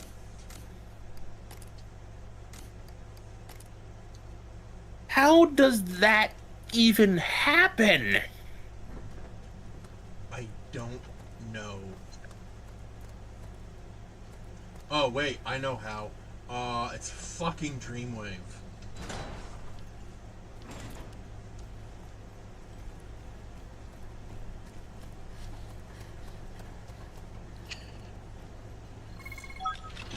And the best part is, his recolor for when we got, you know, Super Megatron, aka Galvatron. In the toy line, he's identified as a separate minicon by the name of Clench, as opposed to the redecoed Leader 1 he was in the cartoon. Bella, what are you doing? You want to hear what Clench's deal is? Sure. The fact that his bio picture here has a DBZ abridged quote to summarize his personality on the wiki should tell you everything you need to know. I'm going to break you like a Kit Kat bar. What?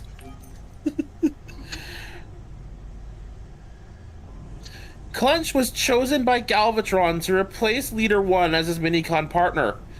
Galvatron rebuilt him to be the ultimate minicon, and this new form so pleased Clench that he swore allegiance to the Decepticon cause, serving Galvatron loyally ever since. He considers his reconstructed body to be a new breed of robot, superior to minicons. Despite this belief, he still looks surprisingly like Leader 1, to the point that some Decepticons have wondered if the two are genetically related.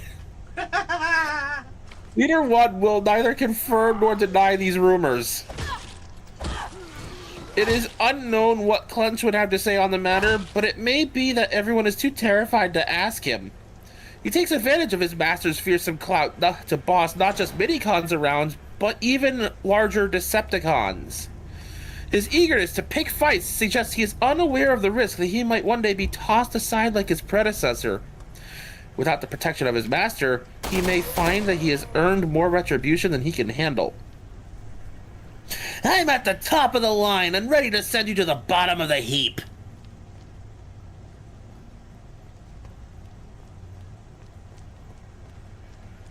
It's a butchery for killing livestock. How many frickin' filet mignons do you have to make to produce this kind of blood?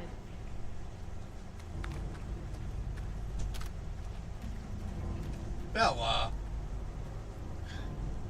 Be nice. Don't growl. When Megatron somehow gained a more powerful form and renamed himself Galvatron, he discarded Leader 1 as his minicon partner in search of even greater enhancement. Failing to find a more potent minicon, Galvatron decided to create the ultimate partner. He began with Clench, air quotes, upgrading him with parts from other victims.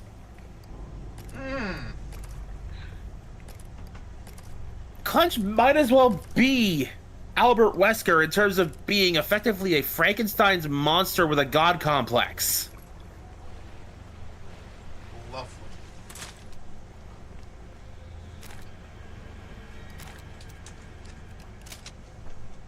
Hello. Where's your shoes? Something's coming. I put them over there. There's a bunch of stuff. Those are the ones I kept.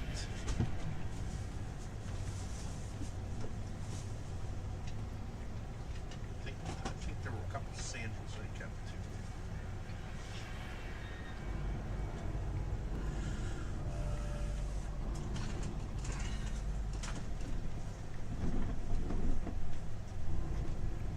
What, Bella?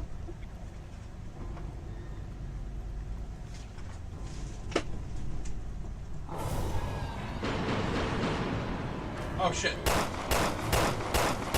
Video game. Ah!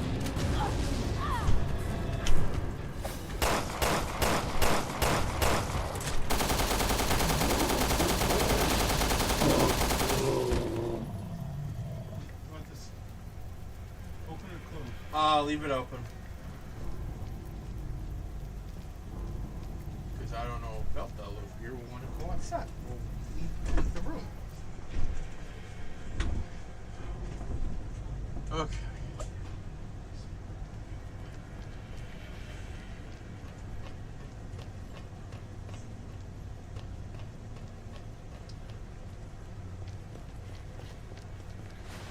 So, I'm more than confident that I brought this up before, but there is a downside to power linking with minicons in Armada.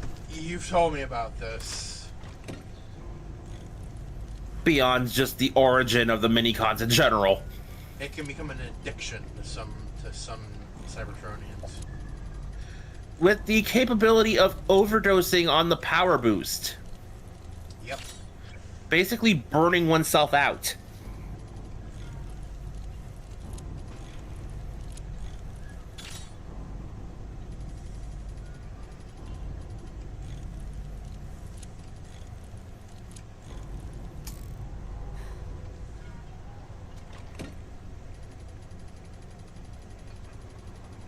So, I just remembered something. I found this anime recently. That I really enjoyed. It's called Kill Blue.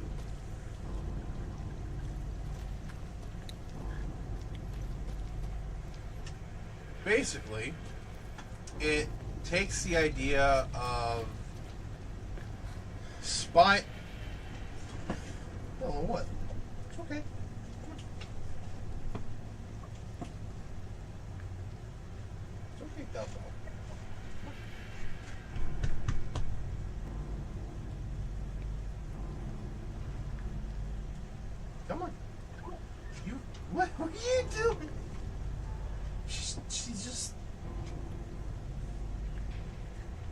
I don't know what you're doing, Bella. Oh boy. Bella's being weird today. Where was I? Kill Blue.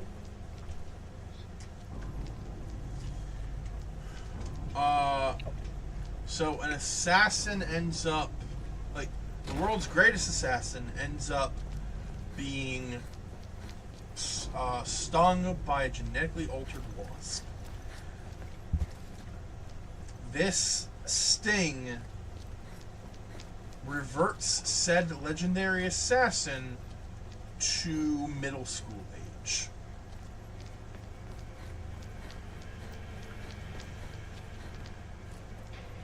And he is sent on a mission by his organization's leader to scout out a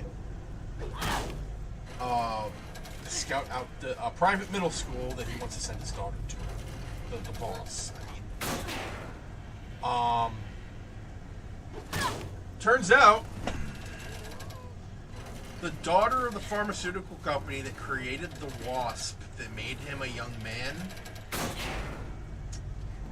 goes to that middle school.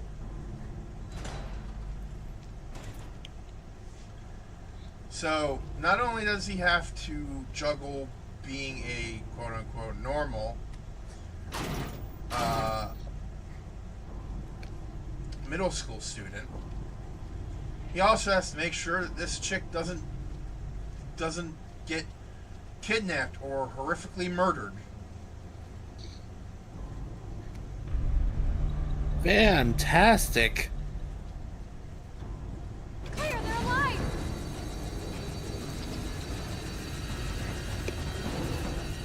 To the point where he kind of becomes her fake fiance.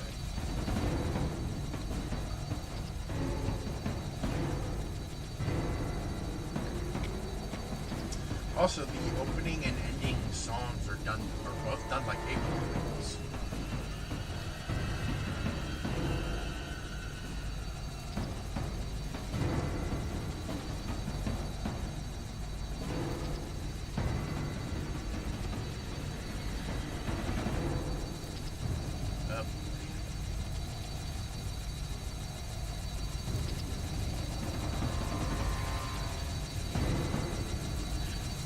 No, I didn't see any of that coming.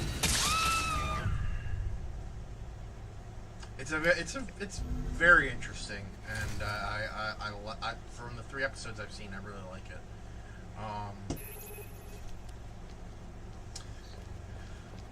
This guy is a very flawed character, because what if I just leave one person here?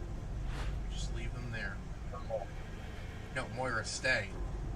Damn it.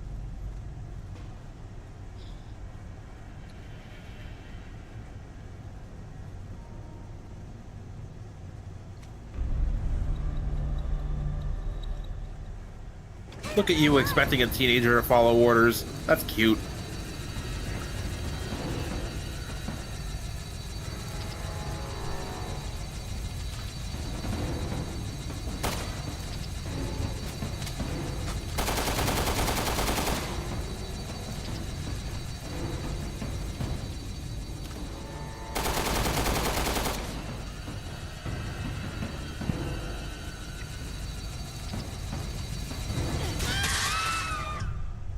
Okay, I don't know what to do here.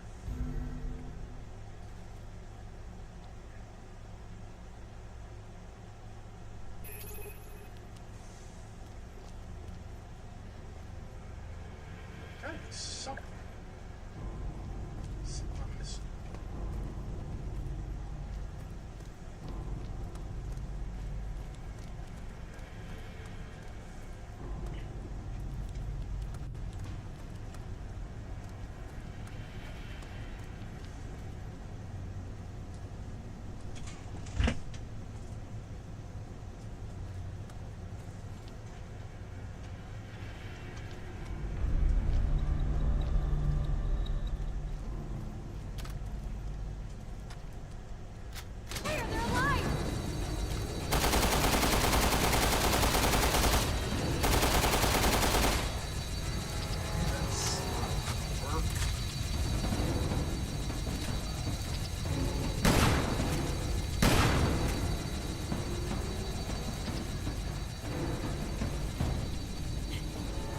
This, however, will. Now we just gotta fucking hurry. I'll take care of this. Hang tight.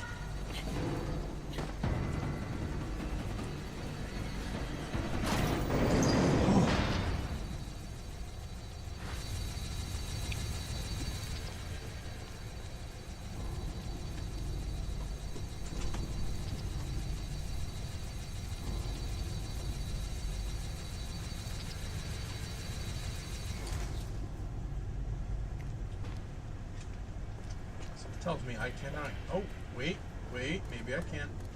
Maybe I. Nope, no, I can't. I thought maybe. Well, I missed out on some stuff. That's my fault, though. What's she doing, Bella?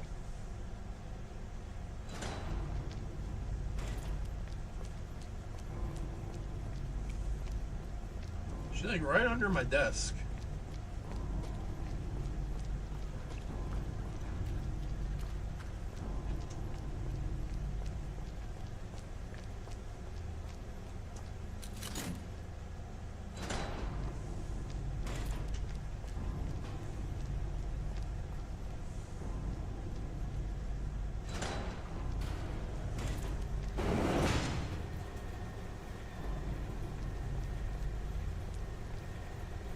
I see something in the tank. Oh, we gotta fill this in with blood, don't we?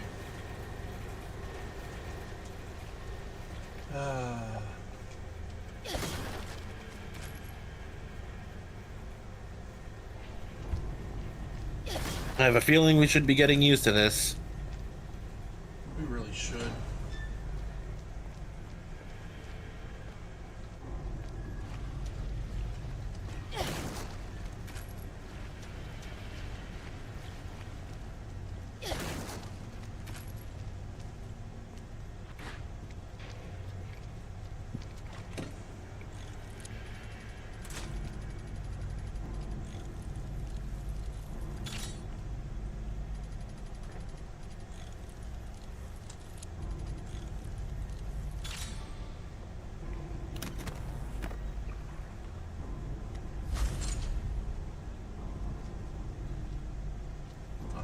Door.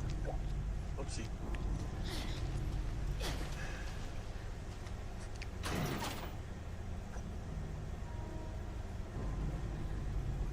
Oh wait, am I supposed to shoot it down? I am.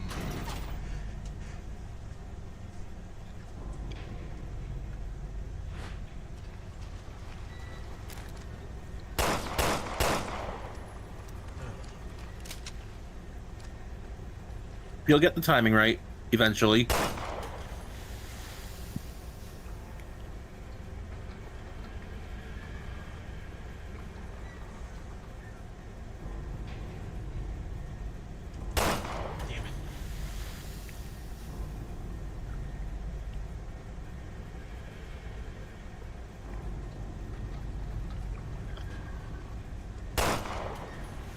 What?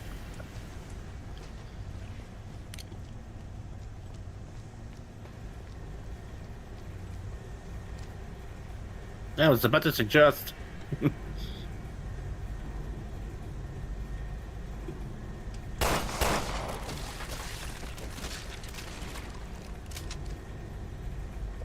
have to add more blood. Man, that lady is.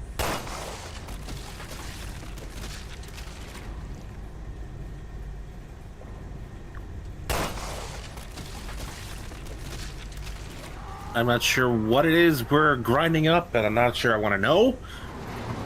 Oh shit! Moira's in trouble. Bonk! Bonk! That almost sucked.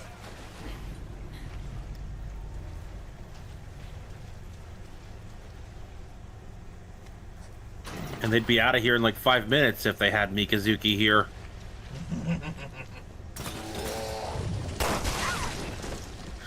Ew. Oh, it's like dealing with a boomer. Left 4 Dead 2 for the people who somehow don't know this.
A liver replica. Specifically a left one. Oh! Because of They're Prometheus. gonna gang up on us. We have to get out of here.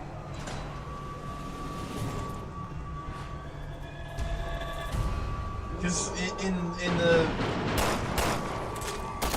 Prometheus' myth, like, after he gave fire to the mortals, Zeus punished him by tying him to a rock and having like a hawk or something tear out his liver. Only for it to regrow and for the process to start all over the next day. Claire! Thanks for that! You know what's funny is that is not the first time I've heard of this myth. Really? The first time I heard it was in Portal 2 of all places.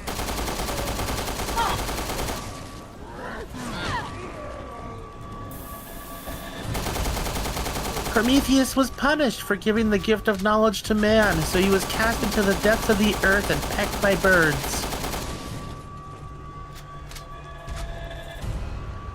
That is damn near verbatim what that turret told me.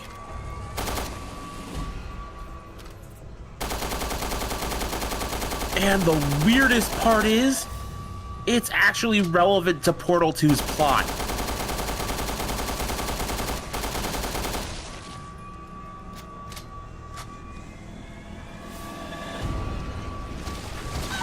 Fucking landmines.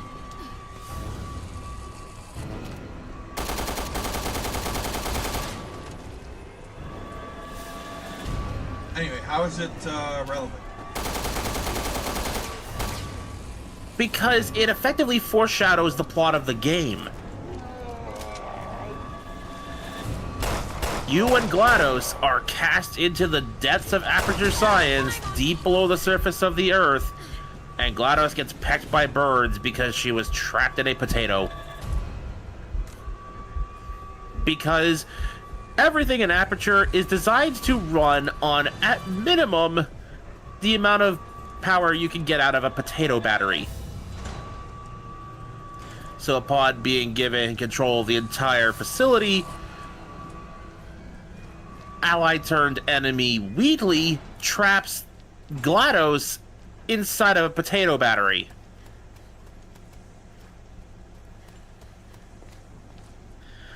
You have to spend the next third or so of the game testing your way out of the depths of the original Aperture Science facility to get back to where you had been. I remember that. GLaDOS tests for the hell of it, trying to gain knowledge for its own sake, or so she claims, when in reality it's more so the body she was attached to is designed with a testing addiction. She literally gets a euphoric high whenever a test is successfully completed. Or at least she used to, until her AI adjusted to it, just as Wheatley's eventually does.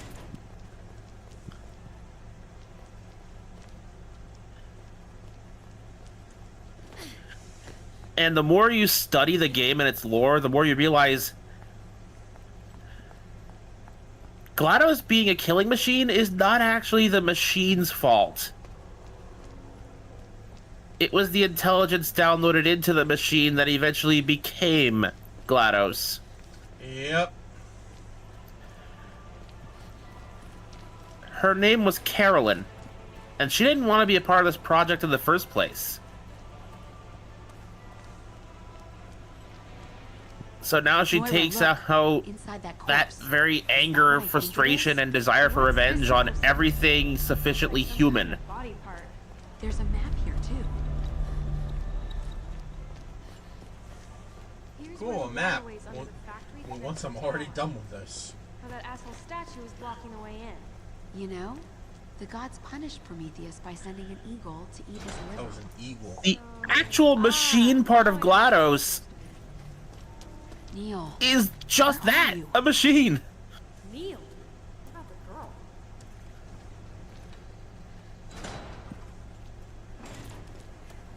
How badly did Carolyn want this revenge, you might we be should do it. tempted to ask? Enough to start flooding the facility with deadly neurotoxin within 5 picoseconds of activation.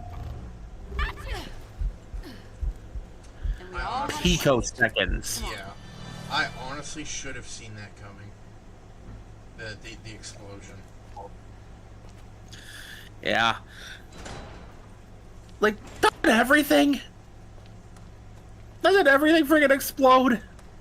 Yeah. Especially if it's especially if it's like a mechanism to get you into a locked place, or to get an elevator running. Like, if the thing you're trying to plug stuff into is a roadblock, it's gonna explode. Foreshadowing for 7. But then again, that maniac Lucas is very much trying to emulate Jigsaw. I do enjoy that the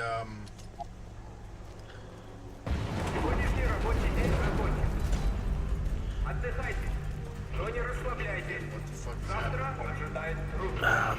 That was what the killer was called in the Saw movies, right? Jigsaw? Yeah.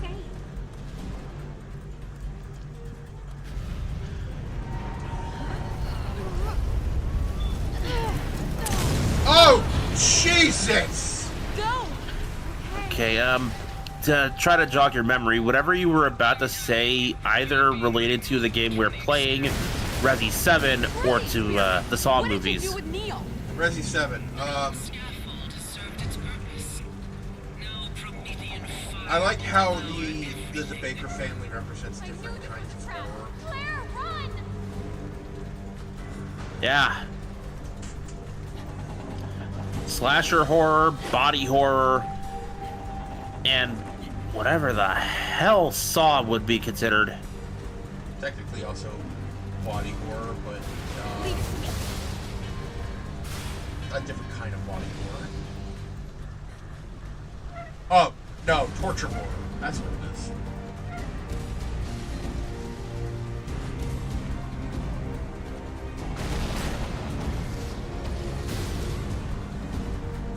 Or as some people lovingly call it, torture horror. Once again, it's a term I've actually run into before, but not in a place you'd think.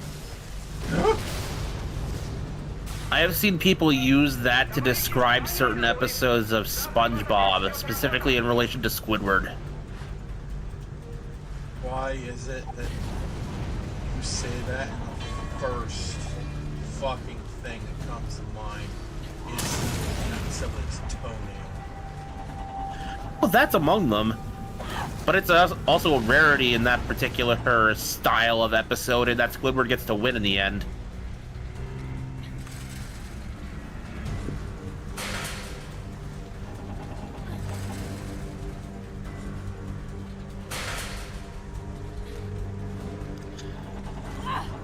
No, the episode I'm thinking of is called Squid's Visit. Uh-oh. So SpongeBob is, for whatever reason, obsessed and hell-bent with the idea of getting Squidward to visit him at his house. To the point where he breaks down crying and begging Squidward for an entire day, from their shift at the Krusty Krab to Squidward's various errands after work, until Squid finally rips him off his leg at the steps to his house and tells him, "I will never visit you at your house because I have no reason to. I don't want to go." Oh, you really should not have said a damn thing, Squidward. And it's Patrick who gives SpongeBob the idea for a reason. I'll just borrow something from him, then I'll have to come back to get it. So SpongeBob steals his vacuum cleaner. When Squidward comes over to get it, this is where the psychological horror begins, and where you realize that the writers for that episode missed their calling, because they should have been writing episodes of Criminal Minds. Let me guess, SpongeBob fucking, like, made his house look like Squidward's? Yes, but, like, I cannot stress enough to the insane level of detail.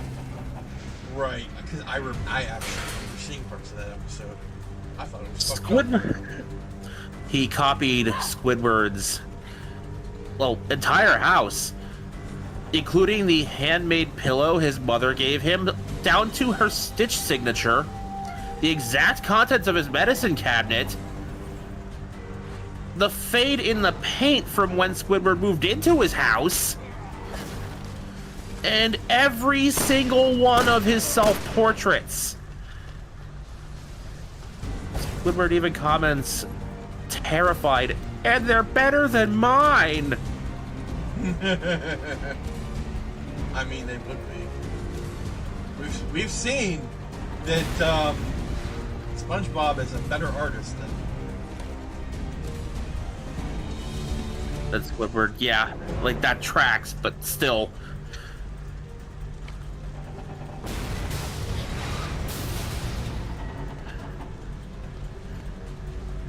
Like, they make it abundantly clear that what SpongeBob did is beyond creepy.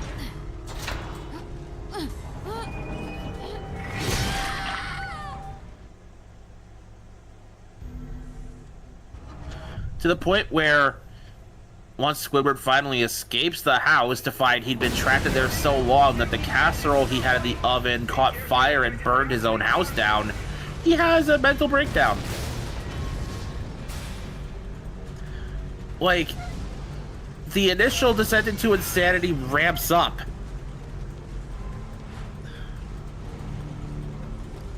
At that point, I would have moved SpongeBob out of his own house.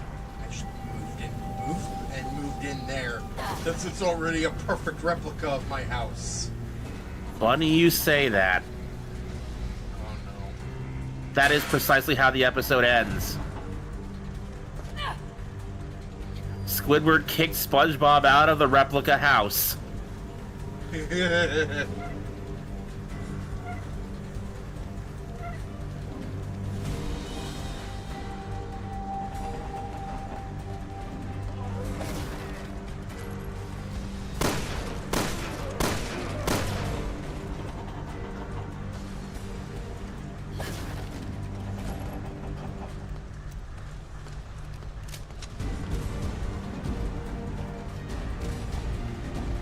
I will also add that as SpongeBob calls Squidward, SpongeBob answers the phone as Squidward is calling, demanding to know what Sponge did with his vacuum cleaner. "Oh, I didn't steal it, silly. I borrowed it." Well,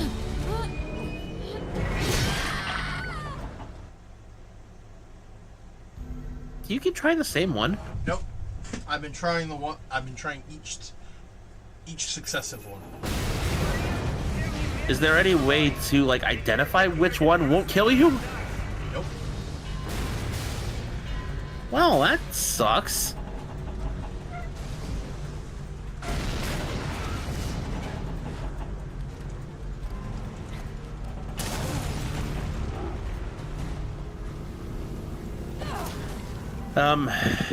Yeah, as SpongeBob and Squidward, have that phone conversation, just before the call ends, SpongeBob does that, that creepy breathing over the phone thing. When Squidward says, okay, I'll be over to get my vacuum cleaner back in a few minutes, SpongeBob tells him, yeah, see you soon. It's gonna be great. Squidward just rolls his eyes, yeah, great. And then SpongeBob just breathes into the phone. Like I said, those writers clearly wanted to do horror, and they have a knack for it.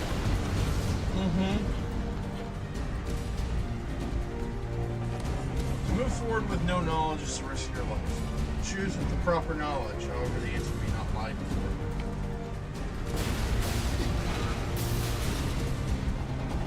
Wait, hold up. Try the one all the way at the right. This one? Yeah. That was the last one I haven't tried yet. Because I just noticed, the answer might not lie before you. Alright, so all four of them. All four of them are traps. That confirms the second thought I had. Because, it was either going to be the one at the very end, or none of them were going to be correct, and the true path was in a different direction.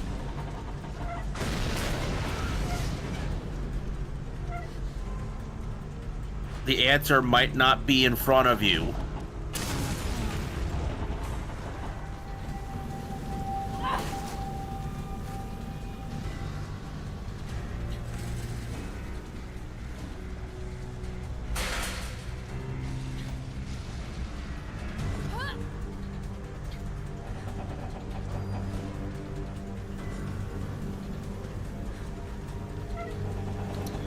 Maybe we should check to see if there's any others in the vicinity.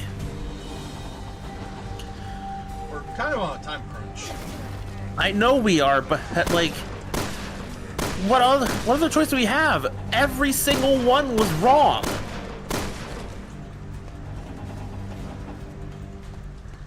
There's also no other paths available.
Oh, it's gotta be randomized.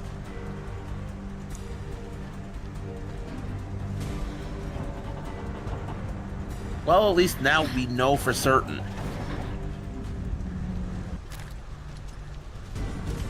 Once again, I miss an item. Because, honestly, I'm not gonna risk it. Run! Yeah, we were kind of running out of time.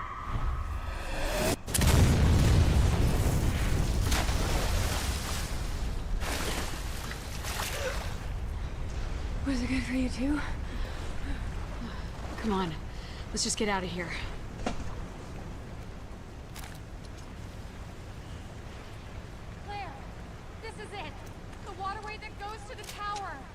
overseer's been watching us The every fact step that of that the didn't way. get them to But she mutate thinks tells me we're bad that they explosion. clearly had to focus their minds on other Maybe an element of things. surprise. Because I would have been terrified at mutating. I can feel it. Yeah.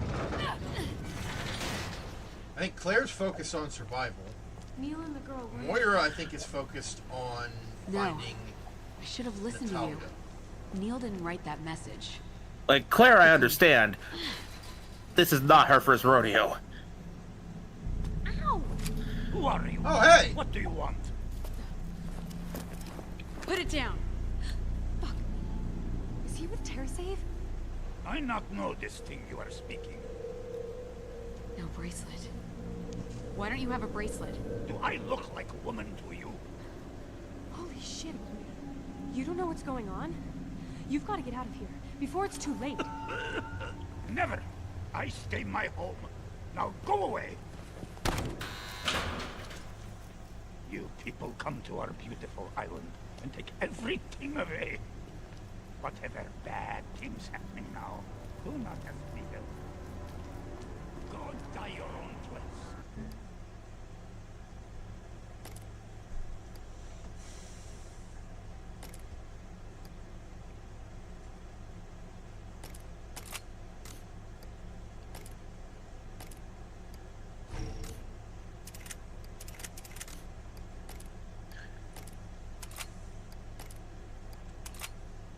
Yeah.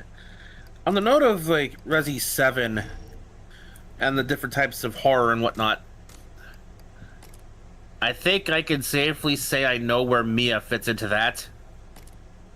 No. Psychological horror.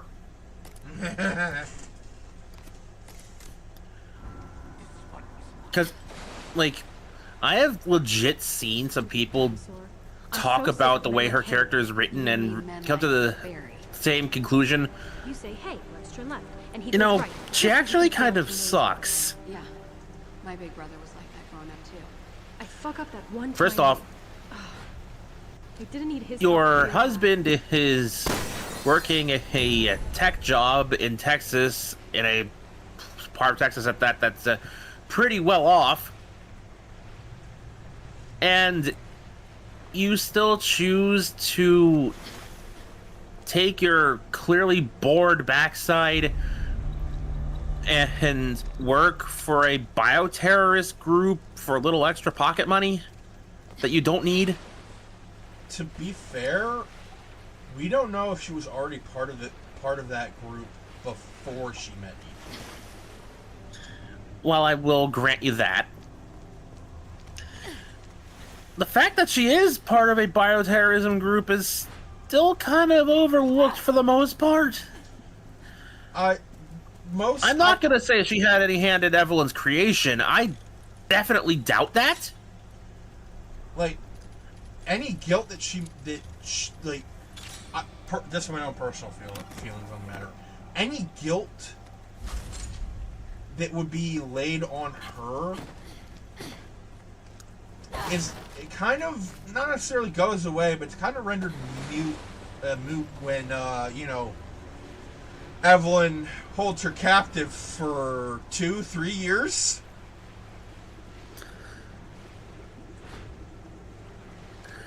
Mia was still transporting her to a buyer.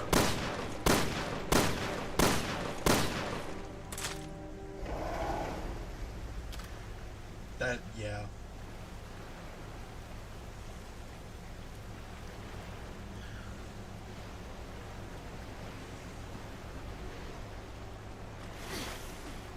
Still though, she was. I'm not gonna count. Like, I am going to be fair about. Sorry, you first. She was under Evelyn's control for way longer than anyone should be. Yeah, I was actually about to address that.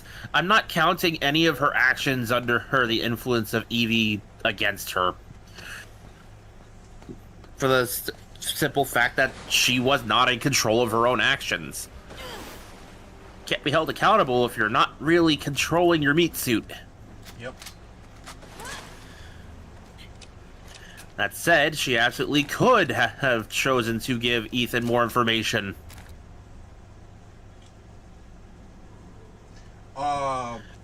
When? Because she's not 100% under Evie's control for the entire game. Yes, but she also has amnesia.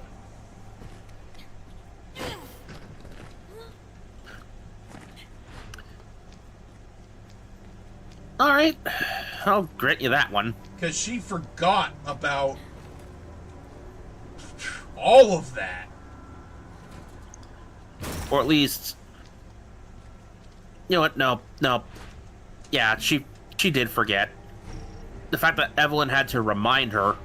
I was about to say, at least so she claims, but then I remembered the section on board the boat.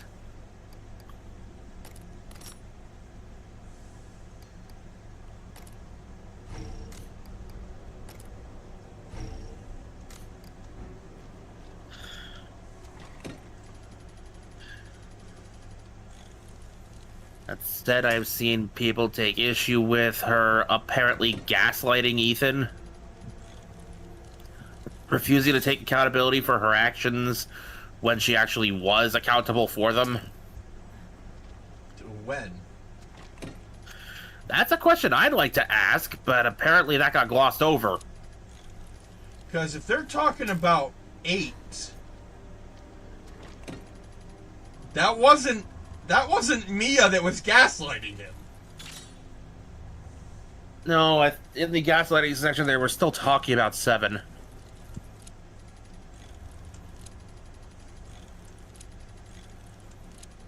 Where the I'll have to find the video again. Suffice to say, like... I do still choose to save Mia over Zoe, if only because that's a canon route. Also, like... Also, it gives me a boss fight. Also, regardless of how you feel about Mia, she's still your fucking wife. And Ethan very clearly loves her in spite of the weird things going on. Like,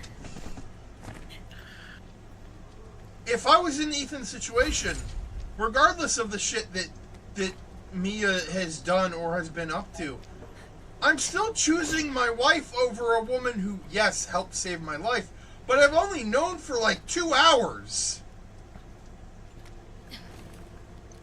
Even if said wife had chainsawed your hand off? But she wasn't in control when she did that. Well, we know that. Did Ethan know that at the time? At the time he was choosing who to cure? No. But he found out later. He did, but I'm just specifically talking about, like, Ethan choosing in the moment with the knowledge he would have had in the moment.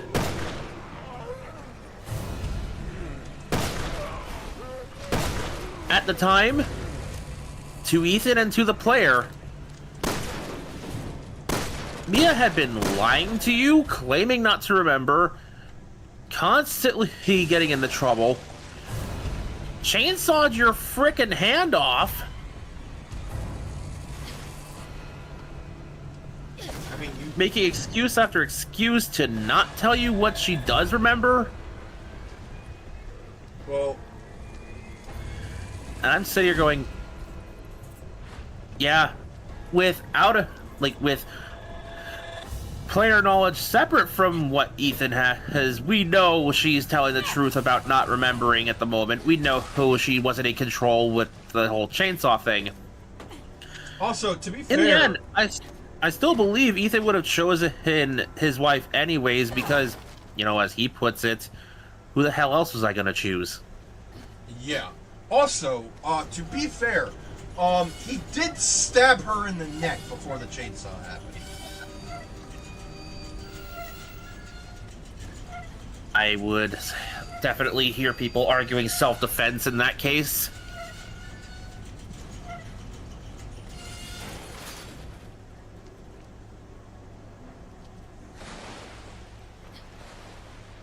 Because remember, before that even happened, Mia tried stabbing you with a knife. Oh, yeah. and successfully managed to stab the blade through your left hand. Oh yeah. Man, his hands get fucked up.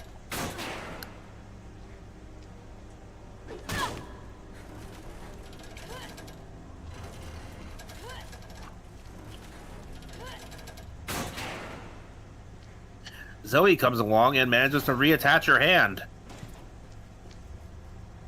I'm still not entirely sure that was Zoe. I think that might have been her dad in like one moment of lucidity. We hear the figure her stapling her hand back on talking, and that is clearly Zoe's voice. Never mind, fuck me.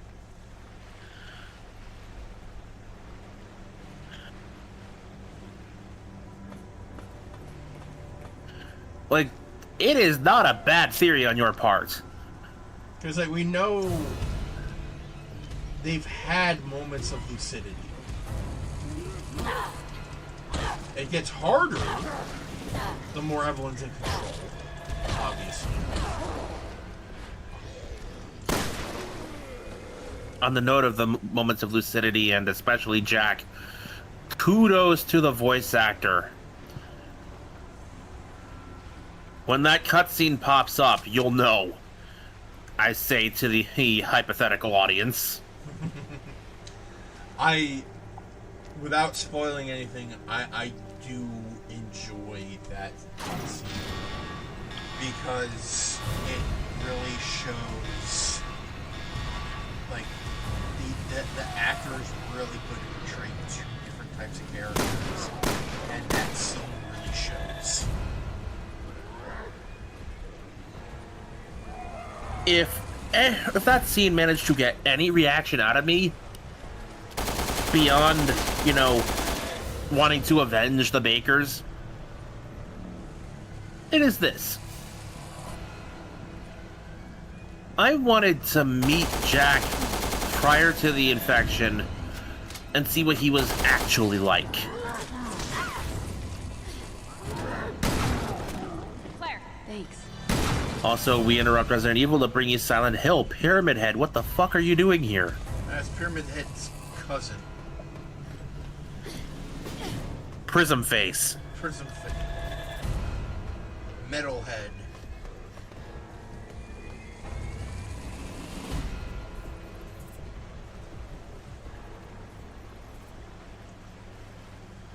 But I know there is DLC that we may or may not do.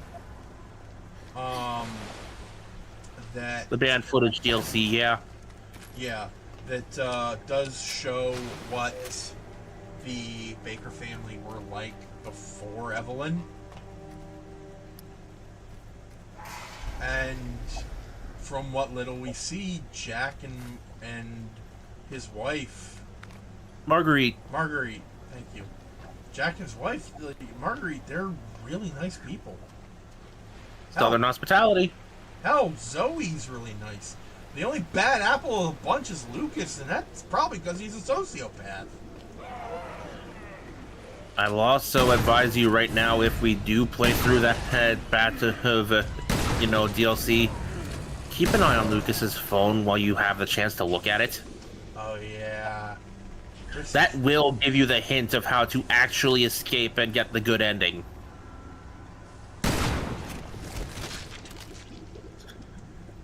Because that DLC tricks you. It knows you're going to do the logical thing, and that's a trap.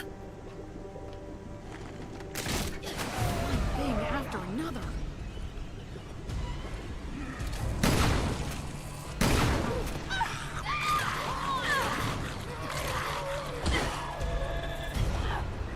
That was close.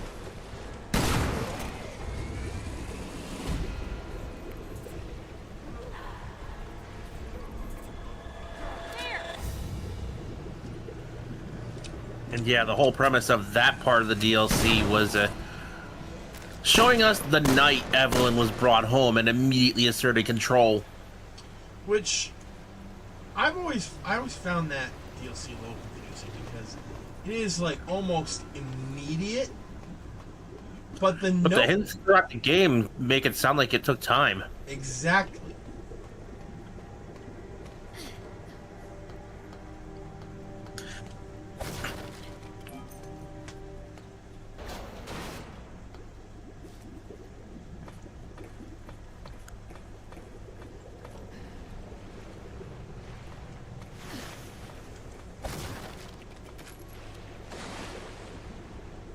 I suppose they did that to avoid having an immediate time skip. I mean, yeah, I guess so. It's still weird, though. Yeah. I choose to believe that DLC is a representation of what could have happened, as opposed to what did happen. I'm still treating the notes from the base game as our primary canon, because, you know, that's what we were originally given. And the time for infection, especially for a fungus, makes more sense.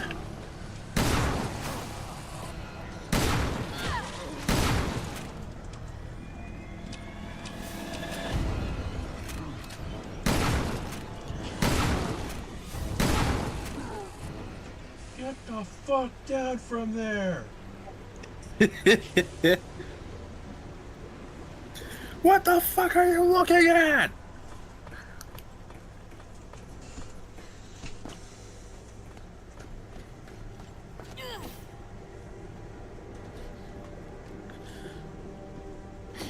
So apparently, the He-Man movie is doing really, really well. That's good news. To the point where people are even praising Jared Leto's performance.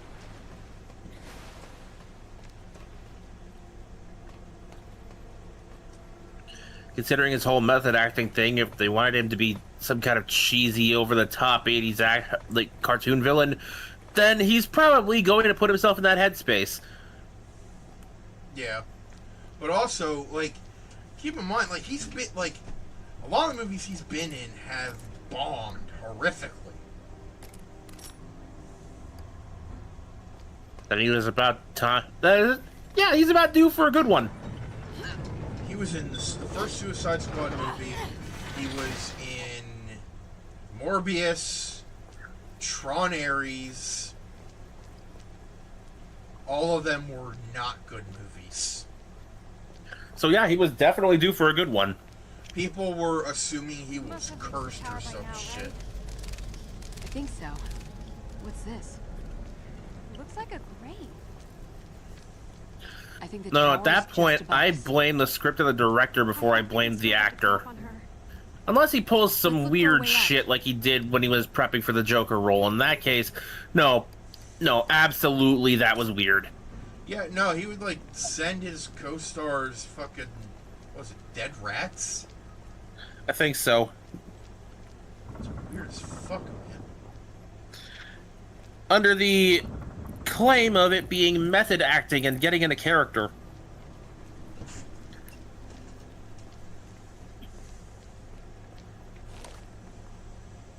We followed Master Alex's island of... I'm not even gonna try. Which she had codenamed number 46. Our efforts have brought prosperity to the island, but more than that, we have come to help the Master achieve her goal of rebirth. You have performed splendidly in your tasks, even in your final task to provide the Master with valuable data at the cost of your own lives. We are bonded in our servitude to the Master. I consider you my colleagues and my friends. I will help the Master to finish the work which we have all started. I promise that your sacrifices will not be in vain. May you rest in peace.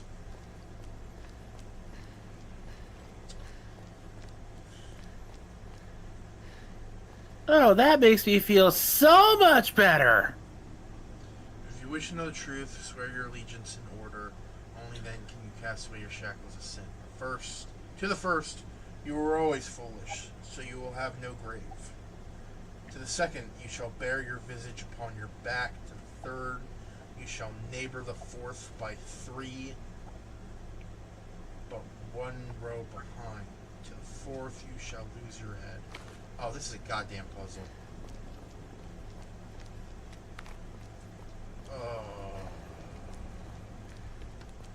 Might as well get a good look before we even attempt it. I don't even know if I want to attempt it. Is it a mandatory area? I don't know. If no, then we skip it.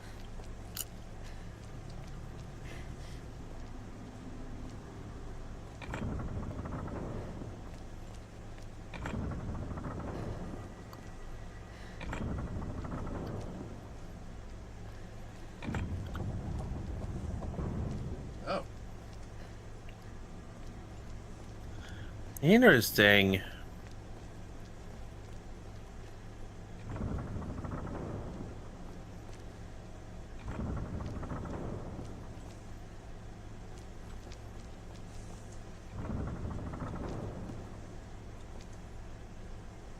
That's weird.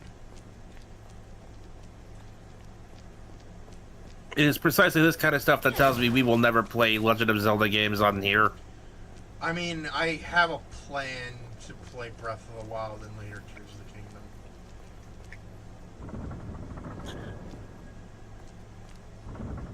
Because, like, a part of me wanted to suggest playing the old Ocarina of Time. I'm not doing that, if only because of the water temple. Via the e-console.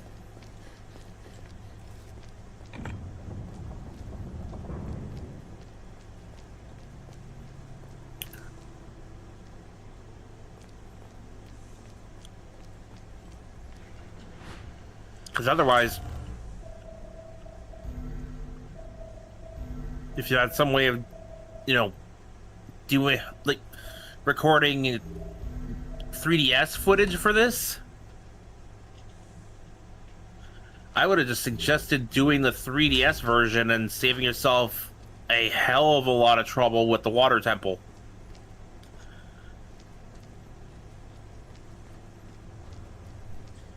Wear your visage on your back.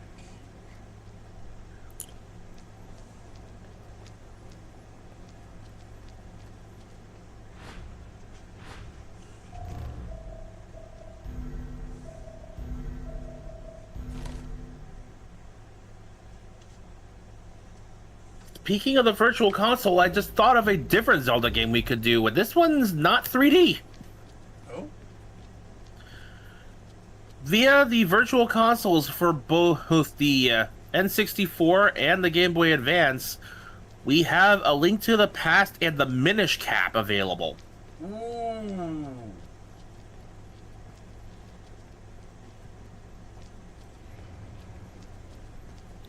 I've especially wanted to start the Minish Cap, but I could never bring myself to actually start.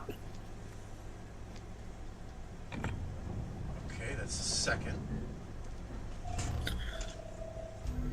Mostly just because I keep forgetting I wanted to start it. The third, you shall neighbor the fourth by 3, but run 1 row behind.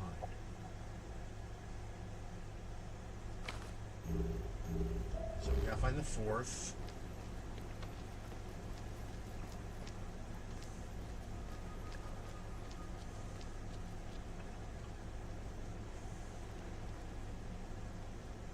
So by 3, but 1 row behind, I'm guessing this. Nope.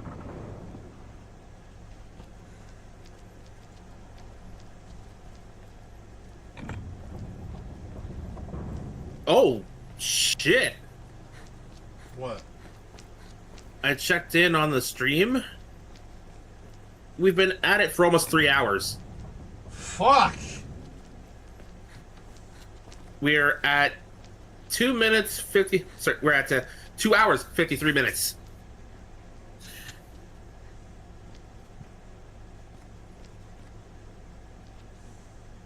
As well keep going for that extra 7 and say this was a bonus length episode.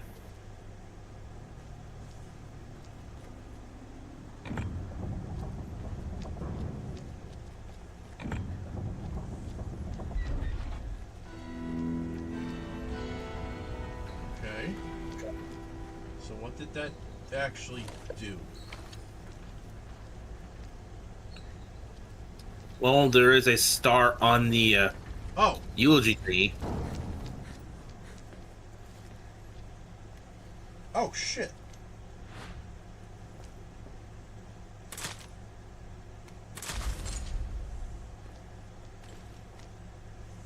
You got yourself a weapon.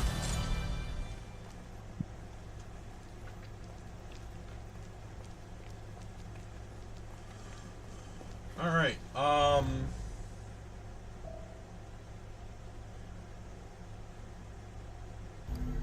We still got about 6.5 minutes. All right.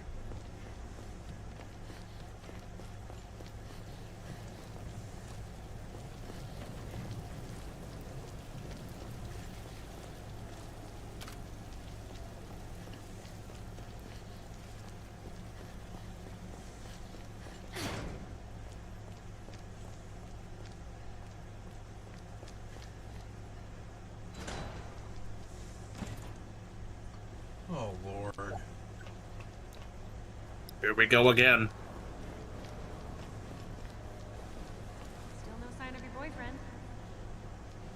He's not my boyfriend. All right. Shit. Look, there's something I gotta tell you. I noticed something when Neil was with me. So if we're talking movies that just dropped, Color. I mean, the living dead were coming at us. Toy Story 5 apparently is doing decently well so far. No. No. There's no way. Got it? End of discussion. I mean, I expected to do okay. It is Pixar.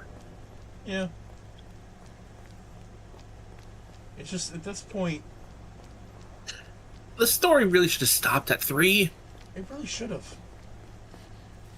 It was like damn near perfect conclusion.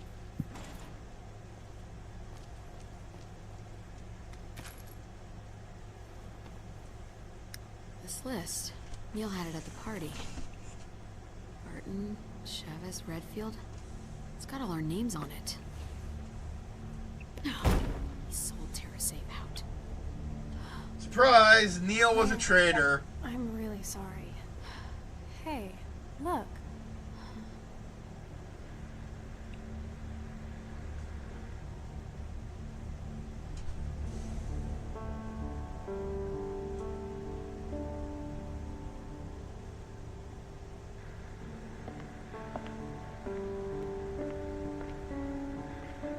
All right, I've isolated the best candidate. Good work.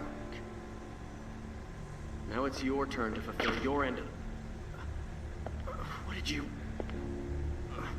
You wanted an Ouroboros sample, now you've got it. Lapdog. You don't know shit about me. I know you were Lansdale's puppet. When Velcro incited the Terra Grigia panic 7 years ago, the FBC was pulling the strings. The old man went down, but he was smart enough to pass the torch before So he this did. fucker was just Because you're an the old man from you thought you Revelations could create 1, a new the terrorist one that was there, justify the Terra FBC. He's his You could never successor. understand.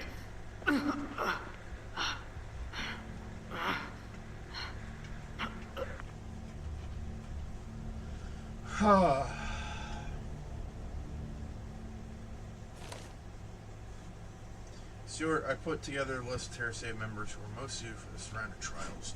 They all have experience dealing with bioterror and viruses. Their psych valves come out with flying colors. They face some unspeakable horrors and came out in one piece, indicating a strong resistance to emotional trauma. Number 6 hasn't been directly involved in any bioterror instances, but her test results were promising, so I included her as well. All things considered, I think this is a pretty strong list of candidates. I'm sure you will. And it's all in your hands now. I'll be out there as backup in case you need anything. Number 1, Neil Fisher. Number 2, Claire Redfield. 3, Gabriel Chavez. 4, Gina Foley. 5 is crossed out. 6, Moira Burton. 7, Pedro Fernandez. 8, crossed out. 9, Natalia Corda. 10 is crossed out. And 11 is Thompson Edward. So, everyone's accounted for, I believe. Because we already saw what happened to Neil. We're playing as Claire and Moira. We saw Gabriel crash and burn, quite literally. We saw Gina just die right in front of us. Pedro mutated, and then we killed him as Barry. Natalia is currently with Barry, and we saw Edward's corpse as Barry. Claire? Are you crying? No. I'm just learning to see a little more clearly. TerraSafe just cannot get a fucking break, can it?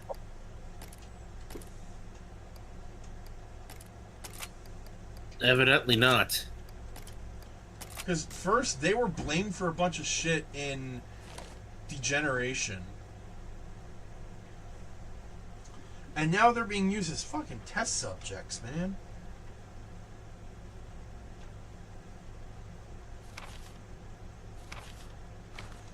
Meanwhile, comparatively better off organizations like the BSAA are doing whatever the hell they're doing. We still don't know what the whole thing with... Well, we'll get there. We'll get there.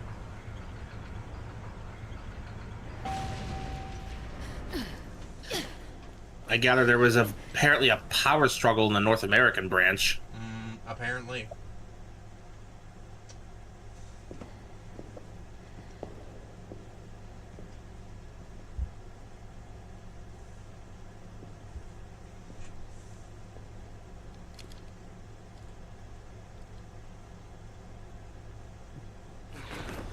Neil? Hey, Neil! Bang!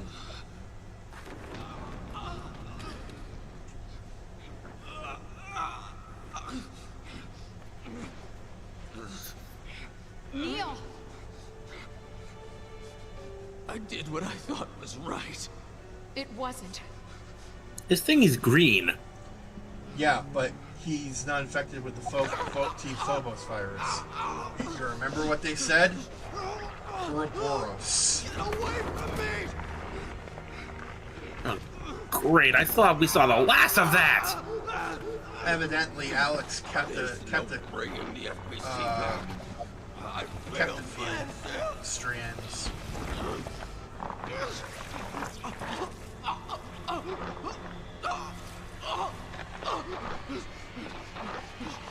Also, he keeps saying FBC, and I know it's not, but I keep thinking the Federal Bureau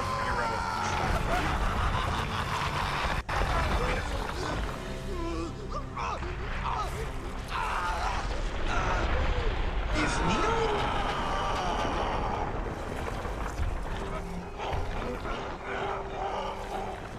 Oh my god. I think he just went Tyrant. I think Neil may be the only successful Ouroboros case. Or at least semi-successful. Because everyone else turned into a fucking worm monster. Unless this was an altered strain. That's entirely possible. I mean, doesn't negate the idea that he could potentially be a successful case. Neil! But it's, you know. TerraSafe was God. supposed to save you! In the goddamn name! Maybe that.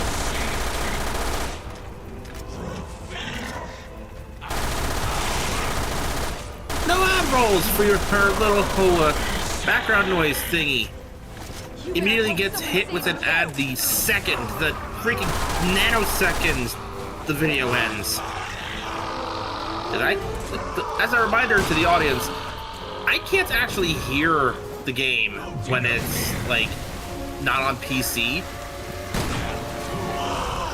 So I've just been playing background noise to, you know, keep myself from going crazy when things get quiet.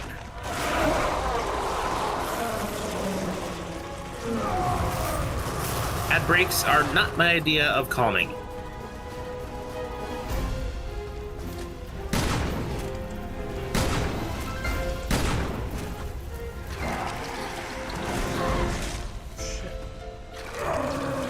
said, holy freaking hell, giant worm monster. I mean, it's different from the ones we fought in 5, but yeah.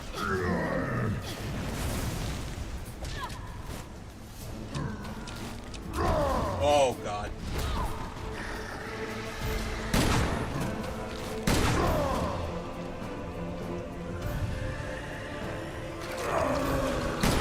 Oh, also, because of the He-Man movie, I've been on a He-Man kick. I was watching Masters of the Universe Revelations Netflix show. So Prince Adam kind of reveals that the sword was just a conduit for the power he used.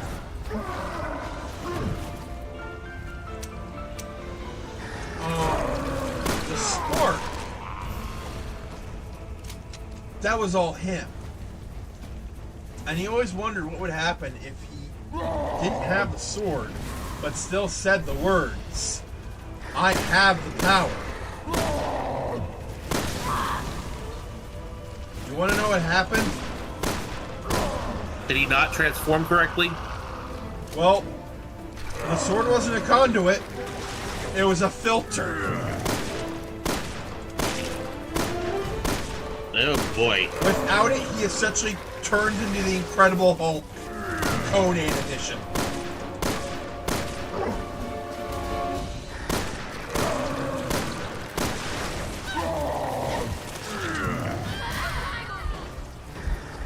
Ow.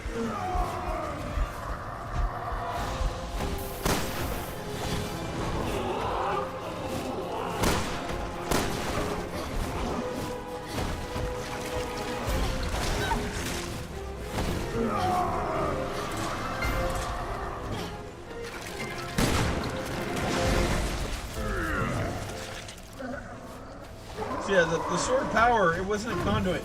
It was a filter. Because without it, he has just raw power with no brains, no focus. So it's basically a limiter. Yes. The sword essentially allows him to use the power, but still, stay himself. Without it, he is a raging monster, much like Neil here.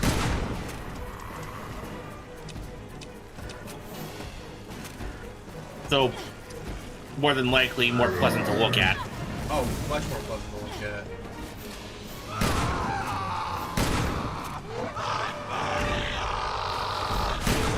Like, it's still He-Man after all. He's not gonna turn into a writhing mass of worms and tendrils.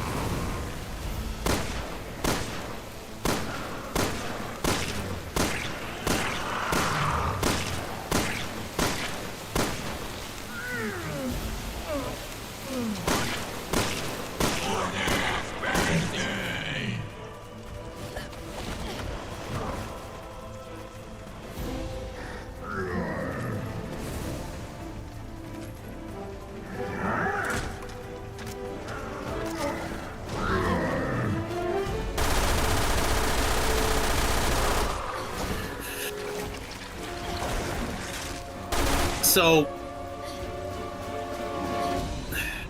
given my recent Bionicle kick, I went back to rewatch some of the old 2001 through 2003 stuff.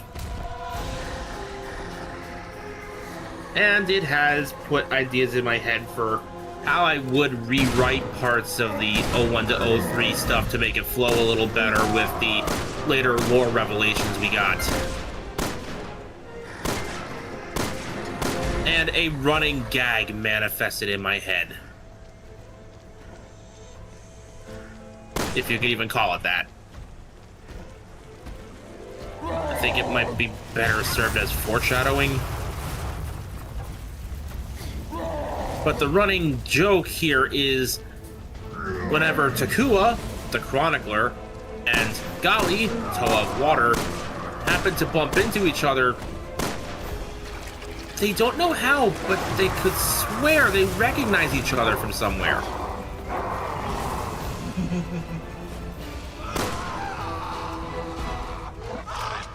Now, I call this foreshadowing because of a little something we learned in 2008.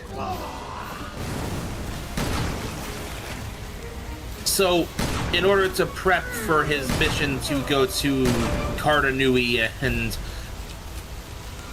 successfully get the Toa Nuva out of there before the energy storms destroy them all, Takanuva had to be briefed on the history of the Toa themselves.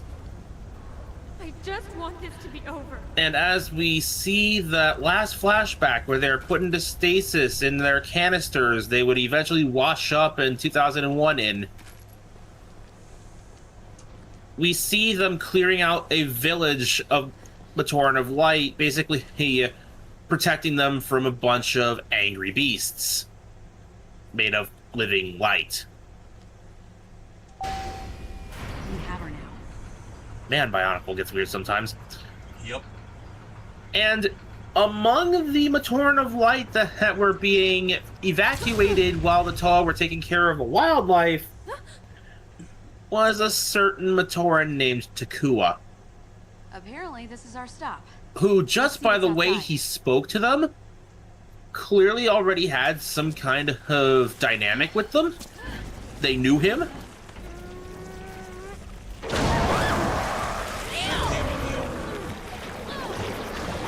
And the last thing they said to each other before they got separated for 1,000 years. Plus. Over 1,000 years. Was the Toa musing how Takua might become a hero in his own right one day. And Takua readily accepting that idea. Thanks. I think. Chest puffed out in confidence at being the best Toa to ever live. And you stand? Oh, shit. Behind you.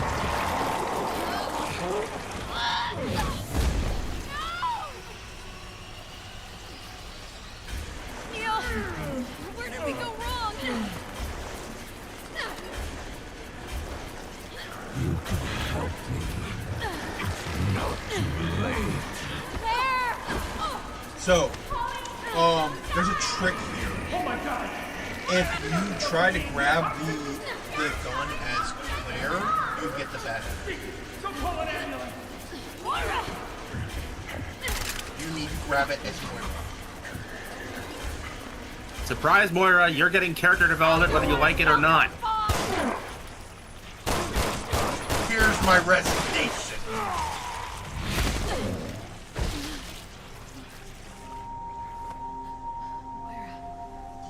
Also, we got brief flashbacks to the event that caused Moira to hate guns. I noticed. Like that again. Hands covered in blood kind of gave that away. Yeah, so essentially what happened was I have what I need. Moira and her sister found one of Barry's guns. Nothing will come between us now, my sweet. You and I will be good friends. I don't think anything more needs to be said. We'll know each Well, other one thing doesn't need to be said. out. It was not fatal. Okay. At least it's not a complete disaster. But it was still a traumatizing event that caused Moira to both hate her father and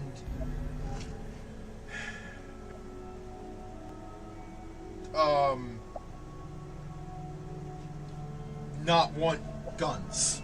Not wanting to touch a gun or see a gun or anything. I will admit it is on Barry for not securing the guns more effectively. If children can get at it, it's not safe enough.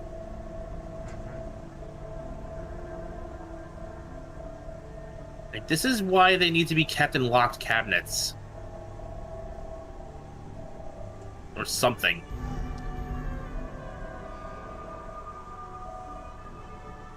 Oh, his name is Ironhead. Not Metalhead, not whatever else we came up with. I still like Prism Head more. Well, duh, you came up with it. Well, yeah, but his head's also shaped like a triangular prism.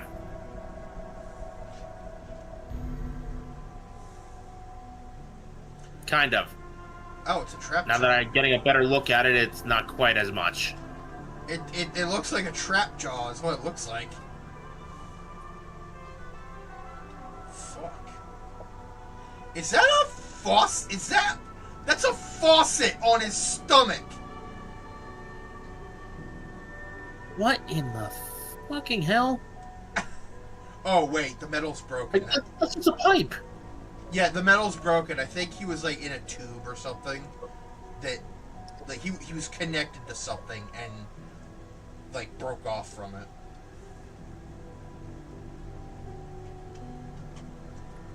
Still though, that's funny. It looked like he had a faucet in his stomach.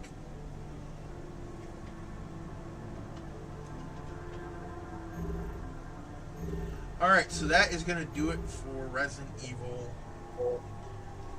Revelations 2 for today.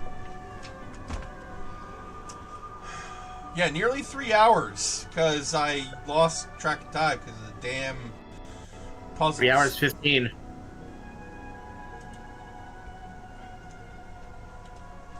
So, we absolutely lost track of time, so here we go. A longer than usual episode. Yep. So, tomorrow we will be back with Call of the Elder God. No stream on Friday, no stream on Friday because I've got a doctor's appointment at 1:30.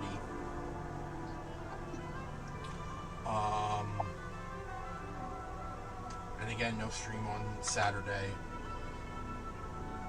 because Comic-Con. So we will be back on Tuesday with more Dispatch.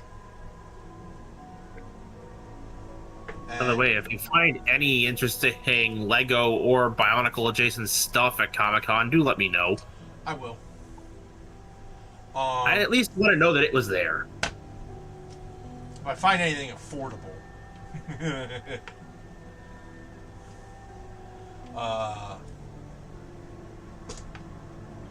Like I said, the knowledge that it was present is all I need. You don't gotta pick anything up. I just want to know it was there. You forget, I also like Bionicle. Fair. I mean, like, the later stuff I couldn't really give much of a shit about, but, like, the original Toa,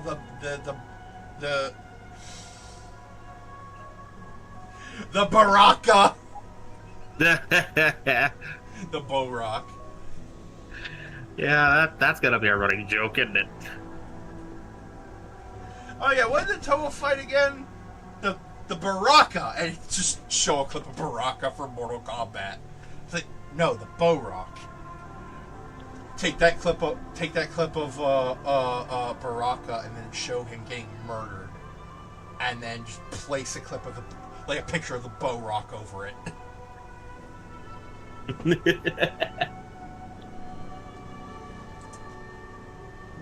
So, thank you all for watching. This has been Vegas Bear 92. And Meikumon, briefly joined by Silas. And joined by a very, very odd acting Bella today. Yes. Yes. You don't usually try to get under my desk. I mean, you can get under there right now if you want, but I'm going to get up soon. Her tail's wagging too. Hey, don't sniff there. If you like what we do and want to see us keep doing it, feel free to support us any way you wish. Whether it be monetarily or through engagement, every little bit helps. And as always, stay safe, stay comfy, stay hydrated, stay healthy. Be good to each other. And before you go, I'm just gonna finish that last bit of the reference. Why Golly specifically and not any of the other Toa? Well, Matoran of Light have a tendency to create mental bonds that effectively create telepathic links with a chosen/trusted Toa. And for Takua, we see that in Matsumi Online game. That was with Golly. Yep, I remember that. Alright, so with all that said and done, we will see you all on Tuesday with the first half of the finale. So, peace.